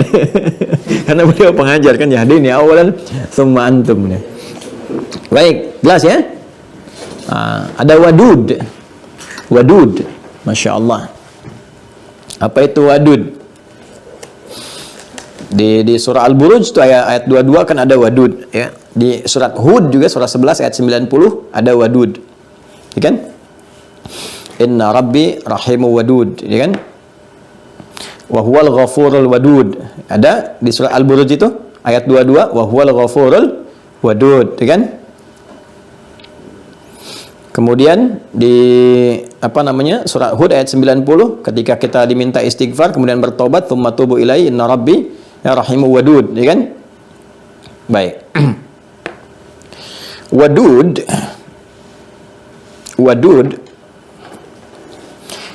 asalnya adalah itu dari kata wud, juga seakar dengan kata mawaddah. Ya, dari sifat wadud ini turun mawaddah. Ya, mawaddah. Kalau bahasa singkatnya, ekspresi kebaikan yang bersumber dari kasih yang dalam. Ya, itu wadud tuh. Asalnya ekspresi kebaikan ini dasarnya ya, pengertian bahasa, ekspresi kebaikan di perilaku-perilaku yang baik yang terwujudkan, ya, yang bersumber dari kasih yang dalam. Berupa ekspresi, nanti ekspresi ini bisa perilaku, bisa materi dan sebagainya, ya kan? Karena di konsep kehidupan rumah tangga di Quran surah ke-30 ayat 21, ya kan? Selain yang diharapkan tenang dalam kehidupan rumah tangga, sakinah. Jadi ada sakinah, ada tumakninah, itu beda. Ya, jadi di aspek lain kita perdalam supaya kita nggak lompat-lompat dulu pembahasan. Ya, kita sampaikan infonya dulu. Di rumah tangga kita pengen tenang, pengen tentram, kita mengharap sakinah. Nanti di ibadah disebut dengan tumakninah, ya kan? Di zikir, ala bidzikrillah tatmainnul qulub. Selain itu kita mengharap mawaddah. Apa itu mawaddah itu? Mawaddah itu kan asalnya ekspresi cinta yang lahir dari sifat kasih yang dalam, terekspresikan. Ya, ekspresinya bisa macam-macam, lewat perilaku, ya kan? Ya, makanya kan hubungan antara orang tua dengan anak, suami, istri, itu kan terekspresikan lewat perilaku. Ya, bagaimana ayah menggendong anak, kelihatan cara menggendong itu kan ekspresi sayangnya beda, cara menggendong nggak kasar, lembut, kan? Itu kan ekspresi sayang, dalam cinta. Ya, diekspresikan dalam bentuk perhatian, ya, dalam bentuk perilaku. Maka cara gendong, sayang, kata-katanya, ya, sayang, cucup ya, nggak usah nangis ya, kan? Beda kan? Cucup antara ke ayam dengan ke anak kan beda. Ke ayam, ke anak kan tidak begitu. Ada orang tua ayah ke anak manggil, kan nggak begitu, kan? Nah, ekspresinya kan berbeda gitu. Panggil, keluar, peluk, gendong, main-main, ketawa bareng-bareng. Suami istri juga begitu, ada ekspresi dan sebagainya, ceriaan. Itu gambaran cinta, ya kan? Ada lewat materi juga. Makanya materi disebut dengan maddah. Ya, bisa ditafsirkan mawaddah itu juga ekspresi cinta yang lahir dengan pemberian materi. Ya, ibu kan saat masak makanan ingin menampilkan yang terbaik kan? Itu kan materi. Ya kan? Baik kepada suami, kepada anak-anak, masakannya coba untuk dibuat yang seenak mungkin, tampilan sebagus mungkin. Itu mawaddah namanya. Ya. Makanya Anda bermohon kepada Allah supaya di rumah tangga ada mawaddah, materinya sempurna, baik, nggak kurang apapun dari kebutuhan, ya kan? Datang uang belanja senang, dimasak juga senang, nyaman, suami juga begitu, mencari pekerjaan, dapat penghasilan. Untuk apa? Mewujudkan mawaddah, dari kata maddah, gaji itu maddah. Ya, sandang, pangan, papan itu maddah. Maddah, mawad. Ya, orang mengatakan bahan pokok makanan mawad gidhaiyah. Ya, bahan pokoknya, ingredientnya nih, apa nih? Mawad gidhaiyah. Terus diekspresikan dalam cinta, pemberian. Ini ada materi, ada ini, ada itu, ada ekspresi perilaku. Itu mawaddah namanya. Maka ketenangan itu bisa diraih, juga simpulnya harus ada mawaddah. Kan tenang kan, ketika bisa makan, tenang. Nggak bisa makan, nggak makan, asal kumpul misalnya. Kan ya kalau lapar juga tetap aja cari makan. Ya kan, tetap aja cari makan. Ya, ya, makanya orang sekarang bilangnya tuh handsome nggak penting, yang penting handphone katanya kan. Ya, materi kan, itu maddah namanya. Ya, apa segala yang dihasilkan dari perilaku, dari materi itu disebut dengan mawaddah. Mawaddah. Nah, pemberian yang tinggi, yang tanpa batas untuk memberikan segala hal yang kita butuhkan, segala sikap-sikap terbaik yang mampu kita terima, itu sifatnya disebut dengan wadud namanya. Wadud. Wadud, ya. Jadi kalau kita ingin mendapatkan perhatian Allah dengan cepat, yang bersumber dari sayangnya, cinta Allah yang paling dalam, kita bisa panggil namanya wadud. Ya.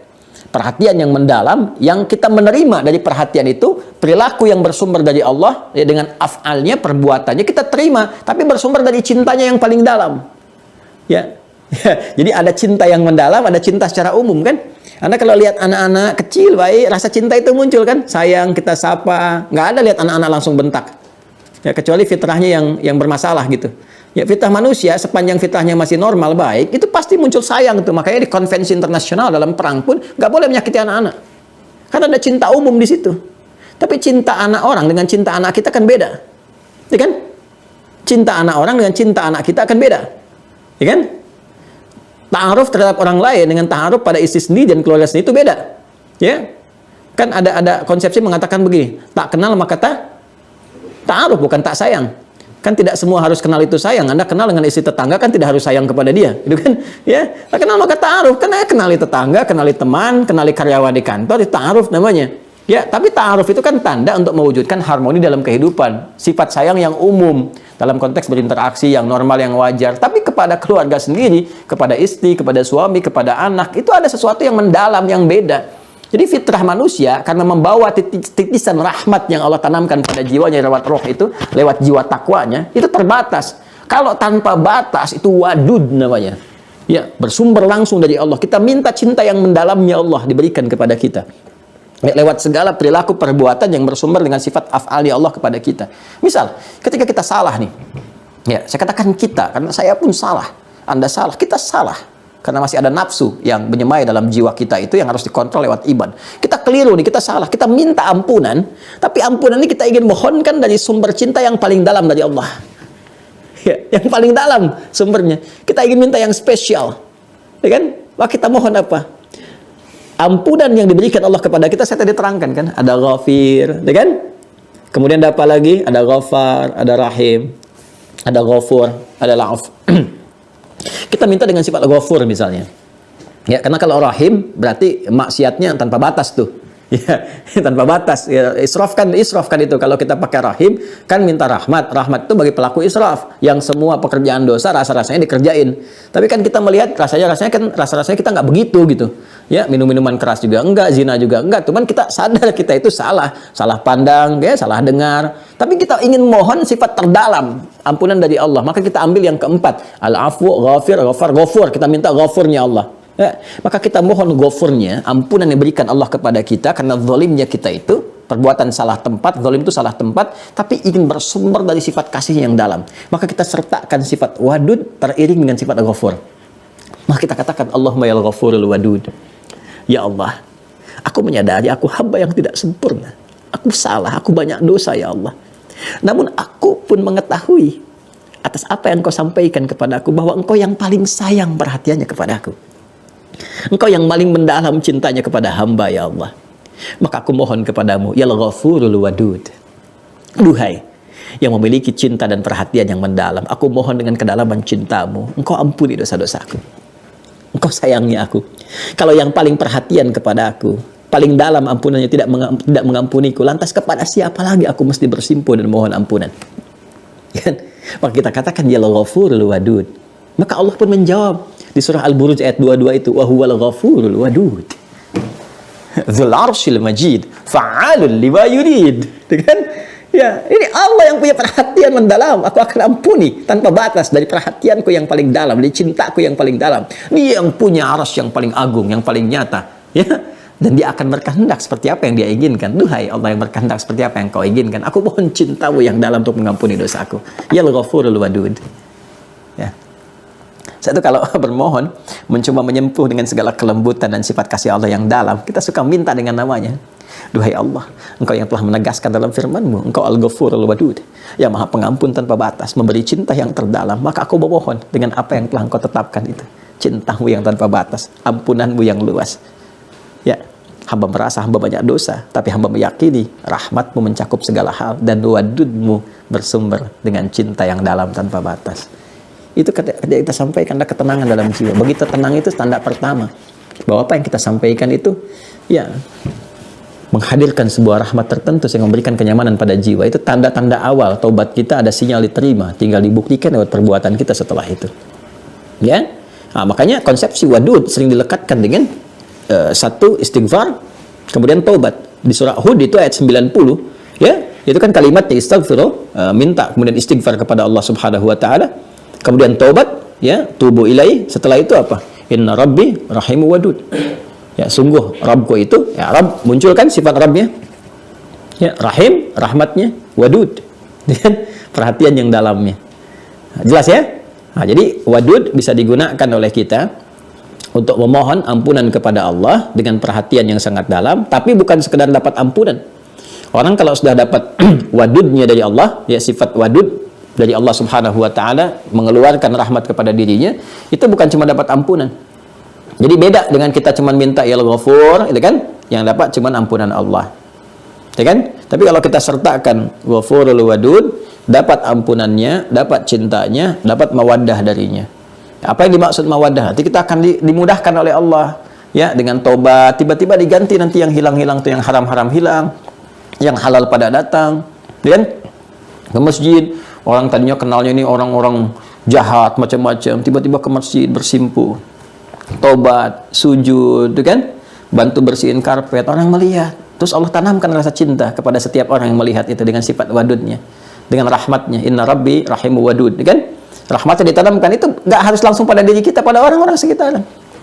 Tiba-tiba orang datang, yang tadinya ke kita nggak mau mandang, sekarang bahkan berkata lembut, ngasih arahan, tiba-tiba mempersilahkan, dikasih ngajak makan, jamuan, besok ngasih pekerjaan macam-macam, diganti yang haram dengan yang halal. Itulah wadud. Itulah wadud. Jelas ya? Nah, maka kalau ada orang yang diberi nama misalnya Abdul Wadud, nah, itu harus terjaga dari perbuatan maksiat, harus menggunakan harta yang Allah titipkan itu dengan cara yang benar. Jangan sampai salah. Ya, jangan sampai salah tindakan. Ya, perempuan juga begitu. Ya. Ada Aminah Wadud. Ya. Nah, itu jangan salah kelola juga. Ya, kalau hukum Allah tetap gunakan, jangan kreatif. Kalau sudah sesuatu diatur, sudah ada aturannya, jangan terlalu inovatif sehingga merubah apa yang telah ada, bahkan bertentangan dengan nama sendiri. Ya, demikian ya teman-teman sekalian. Yang lain-lainnya silakan didalami ya. PR nanti saya beri PR kepada para peserta. Senin nanti saya tanya apa artinya Al-Latif, gitu kan? Apa artinya Al-Halim? Kenapa Nabi Ismail alaihissalam itu disebut gulamun halim, ya kan? Tapi Nabi Ishak gulamun alim, ya. Nabi Ishak itu di Quran disebut gulamun alim, anak yang cerdas. Tapi Nabi Ismail gulamun halim, cerdas dan perasa, ya. Nah, kemudian nanti al-afu sudah saya sampaikan, asyakur. Apa tuh namanya asyakur? Ya, nanti kalau ada misalnya di hamba namanya Abdus Syakur, ya kan? Nah, seperti apa ekspresi menjadi Abdus Syakur itu? Jangan sampai namanya Abdus Syakur, tapi pembicaraannya, gitu kan, tindakannya, perilakunya, tutur katanya bertentangan dengan namanya sendiri. Ya, termasuk Abdul Halim, Abdul Latif, dan sebagainya. Abdul Latif tapi kasar, gitu kan. Bapak kan Abdul Latif, ayah kan Abdul Latif, kenapa kasar? Yang Latif kan Allah, tapi kan papa hambanya, gitu ya. Nah, nanti dibalik itu, jangan dengan kata-kata, dengan doa, di keheningan malam kita mohon. Allahumma ya Latif, ya Latif, yang maha lembut dan melembutkan. Engkau berikan nama kelembutan bahkan kepada suamiku dengan nama yang indah Abdul Latif. Ya Allah, dengan segala kekuatanmu, dengan segala keagunganmu, dengan segala kelembutanmu, mohon tanamkan sifat-sifat terbaik dari nama yang tersemai itu ke dalam jiwa suamiku. Anugerahkan kelembutan kepadanya, kebaikan pada dirinya. Lalu setelah itu akan dibimbing. Biasanya bimbingannya sih nggak langsung kepada orangnya, tapi kepada diri kita dulu diberikan jalan. Dikuatkan dulu kitanya. Jadi begitu di sananya misalnya cemberut, kita senyum. Begitu di sananya kasar, kita lembut. Nah, itu sikap-sikap itu nanti akan melembutkan. Tanpa sadar itu bagian dari doa kita. Jadi ada skema jawaban dari doa itu nggak langsung kepada objek yang kita doakan, tapi nanti diberikan oleh Allah kepada kita dengan hikmah tertentu. Dari sikap kita yang menjadi katalis kebaikan itu muncul. Ya, muncul di objek yang kita doakan itu. Jadi ternyata pembawaannya dari sikap kita. Apa hikmahnya? Ternyata untuk memberikan limpahan pahala kepada kita. Pahalanya banyak dikumpulkan. Kalau langsung diberikan pada dia kan cukup pada doa pahalanya. Tapi kalau diberikan kepada kita untuk bersikap dan dengan itu jadi memberikan asar, dampak kepada jiwanya, dan dengan itu dia berubah, maka pahala mengalir banyak untuk kita. Ya, itu ya kadang-kadang jawabannya demikian gitu ya. Kemudian al-mu'min, untuk konsistensi keimanan kita bermohon al-bar, kan, untuk memohon kebaikan-kebaikan yang melepaskan keburukan dalam diri kita. Bar itu nanti derivasinya kata birrun. Ya, birrun. Jadi kebaikan itu banyak nanti di Al-Quran, ada tayyib, ada khair, ada ma'ruf, ada ihsan, ada saleh, ada birrun. Kalau birrun itu kebaikan yang muncul setelah buruknya hilang. Kesolehan yang muncul setelah salahnya hilang. Ya. Kalau melekat kepada diri kita kebaikan itu, kita ini sudah mengoreksi diri jadi baik kan. Terus yang salah-salahnya hilang. Misalnya lisan yang kasar jadi lembut, ya, kasarnya hilang, lembutnya muncul. Kemudian juga mohon maaf ya, pendengaran misalnya biasa dengar yang kurang baik, sekarang mendengar yang baik, jeleknya hilang. Nah, kebaikan yang muncul setelah buruknya hilang, kesolehan yang tiba setelah salahnya itu ditanggalkan, itu birrun namanya. Kalau melekat kepada pemiliknya, maka berubah nama menjadi mabrur. Mabrur. Ya, Bapak Ibu teman-teman kalau pulang haji, itu kan sering kita mendengar kalimat Nabi yang disematkan kepada haji itu. Haji apa namanya? haji mabrur ya kan? Pernah dengar istilah itu ya, haji mabrur? Apa artinya haji mabrur? Bukan diterima. Kalau diterima, makbul namanya. Haji makbul, haji yang diterima. Mabrur itu lebih daripada diterima. Tanda diterimanya seseorang haji itu adalah membawa sifat birrun. Ya, apa haji mabrur adalah haji yang dapat menghasilkan kualitas orang haji itu berubah menjadi pribadi yang lebih baik. Jadi ditanggalkan kesalahannya saat dia bertobat, ya, wukuf di padang Arafah, menanggalkan dengan jamarat, dia ke Muzdalifah bawa batu-batu sebagai simbol tuh ya. Kemudian dia lempari tuh sumber-sumber kesalahan dalam dirinya, faktor internal itu kan, kemudian eksternal terdekat, terjauh, dikoreksi, di Muna, dia berkontemplasi, merenungkan, menghilangkan yang jelek-jelek yang salah, pulang jadi soleh. Makanya ketika pulang, orang haji itu kalau berhasil kelihatan lebih lembut, lebih bercahaya, ya kan, auranya beda, perilakunya itu indah, baik gitu kan, dari situ terlihat. Nah, perubahan-perubahan itu menunjukkan ada sifat kebaikan tertanam dalam dirinya. Sifat kebaikan yang merubah kejelekan itu disebut birrun, tertanam disebut mabrur. Kalau dipertahankan sampai meninggal baik seperti itu, pahalanya surga. Al-hajjul mabrur laisa lahul jazaa illal jannah, ya kan? Nah, sifat Allah yang berkenan memberikan kebaikan pada seorang hamba sehingga merubah hamba itu tiba-tiba berubah ya 180 derajat. Kan pernah nggak Anda lihat ya, orang yang tadinya kok kelihatan jahat jadi baiknya luar biasa. Ya, baiknya luar biasa gitu. Ya, pernah kan kita lihat ya, sosok seseorang itu, dia kan kemarin tuh kelihatan kayak pemabuk gini, kok sekarang jadi ahli masjid. Ya, kemarin dia senangnya tuh nonton bola, favoritnya Real Madrid, sekarang berubah jadi Real Masjid. Ya. Wah, luar biasa tuh. Dari kebiasaannya, macam-macamnya, jadi nata-nata sendal di masjid macam-macam gitu kan. Nah, itu kita nggak tahu kok bisa demikian, mendapat satu petunjuk berubah gini ya dan sebagainya, masya Allah. Ya, itu sifat Allah yang berkenan ya dengan kuasanya merubah seorang hamba, membimbing, mentransformasikan dia jadi pribadi yang mulia, soleh dengan menghilangkan kesalahannya. Itu namanya al-bar, kan? Nah, makanya para orang tua itu kan berharap anak-anak itu ya tumbuh menjadi pribadi yang baik, jauh dari kesalahan. Kalaupun ada salah segera ditutup dengan yang baik kan? Ya, masih ingat kalau kita belajar akhlak? Ya, kebaikan kepada orang tua itu namanya apa? Birrul walidain. Masih ingat kan? Birrul walidain. Kenapa pakai birrun di situ? Karena kita sadar namanya anak-anak ya tumbuh pasti ada kesalahan, kan sifat dasar manusia itu salah. Tapi kita menginginkan sebagai orang tua begitu anak itu salah, belajar cepat hilang salah, dapat baik lagi. Salah hilang baik lagi, salah hilang baik lagi, salah hilang soleh lagi. Ya, walaupun Anda beri nama anaknya soleh laki-laki, anak kedua perempuan solihah, tetap akan mengalami fase salah. Karena lingkungan akan memberikan pengaruh. Karena itu kita berharap Allah menjaga dia. Supaya apa? Kalaupun ada potensi salah ditutup dengan yang soleh. Sehingga terjaga, baik terus, baik. Sehingga apa yang terjadi? Pancaran kesolehannya pun diwujudkan dalam bakti kepada orang tua. Maka ada birrul walidain. Turunan pembahasannya di akhlak.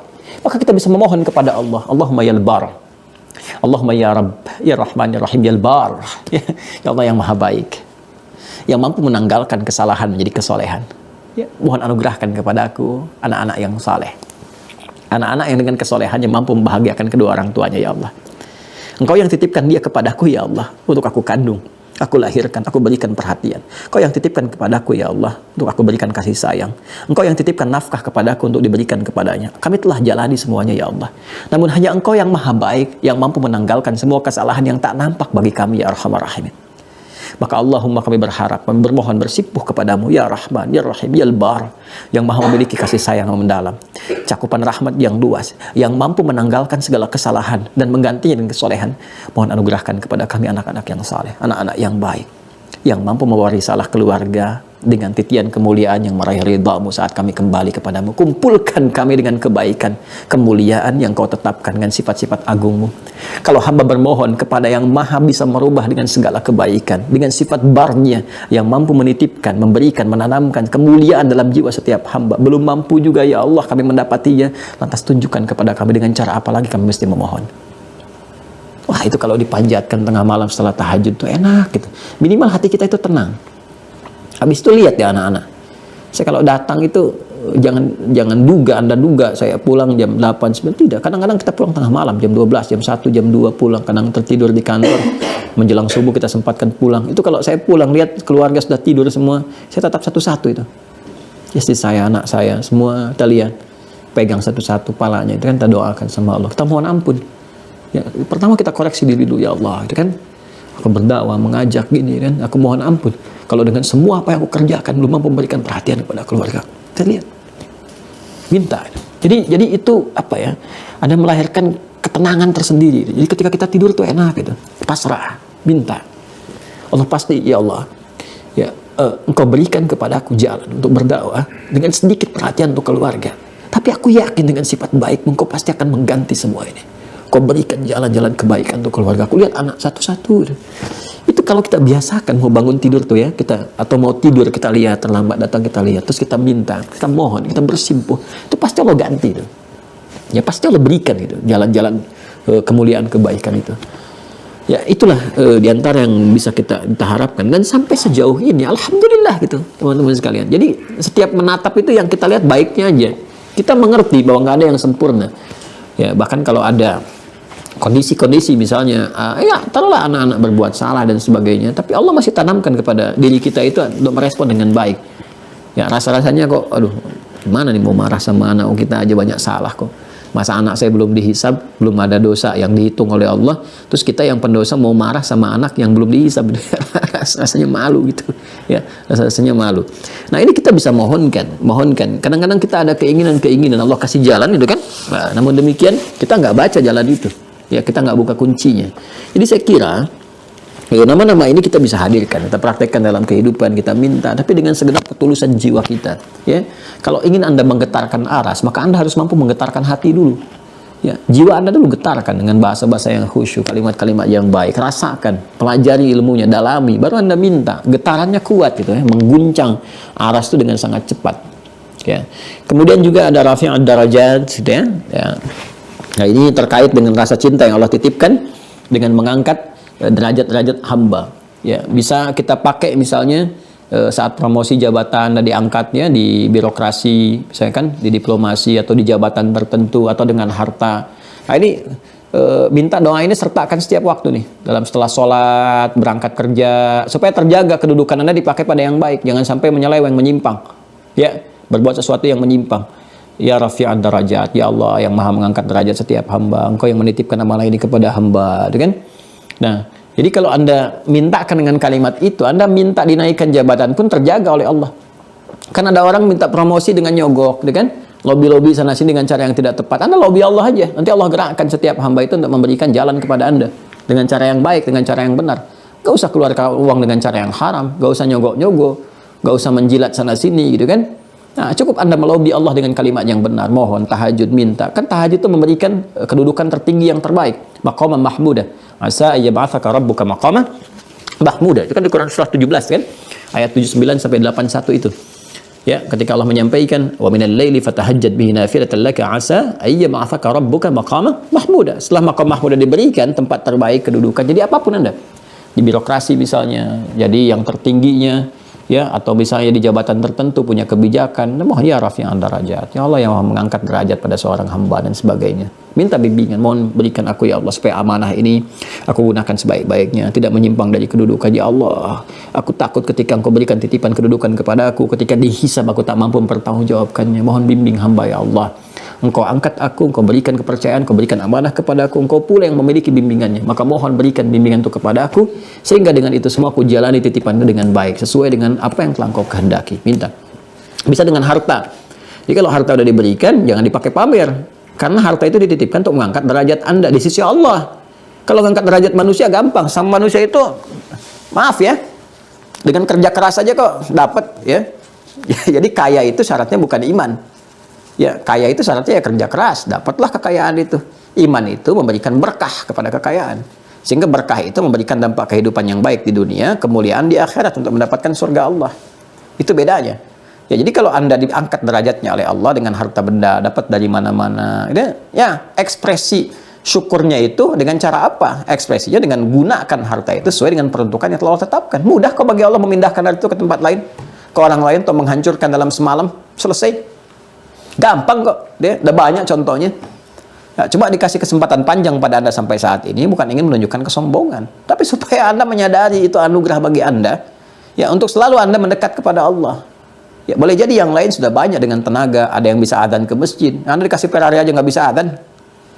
Orang nggak butuh Ferrari untuk adzan di masjid, dia datang ke masjid bisa adzan. Anda diberi Ferrari aja kan mungkin untuk nyaingin tuh dia tiap hari adzan 5 waktu. Ya kan? Anda dikasih Ferrari, Lamborghini, adzan aja belum bisa, ke masjid belum mampu. Hanya sekedar pegang mic untuk adzan aja Anda nggak mampu. Makanya dikasih oleh Allah lewat amalan lain supaya Anda beramal lewat situ, rafi'ad darajat. Ya kan? Nah, jadi membacanya itu selalu dengan hikmah gitu. Jadi kita tuh tidak menganggap kecil yang lain. Jangan merasa ini harta tinggi jadi tinggi. Nggak begitu juga. Sisi Allah belum tentu. Si fulan mungkin lebih hebat. Ya, Bilal kalau mau kaya gampang. Bahkan sepeninggal Nabi ditawar jadi hakim agung, nggak diambil.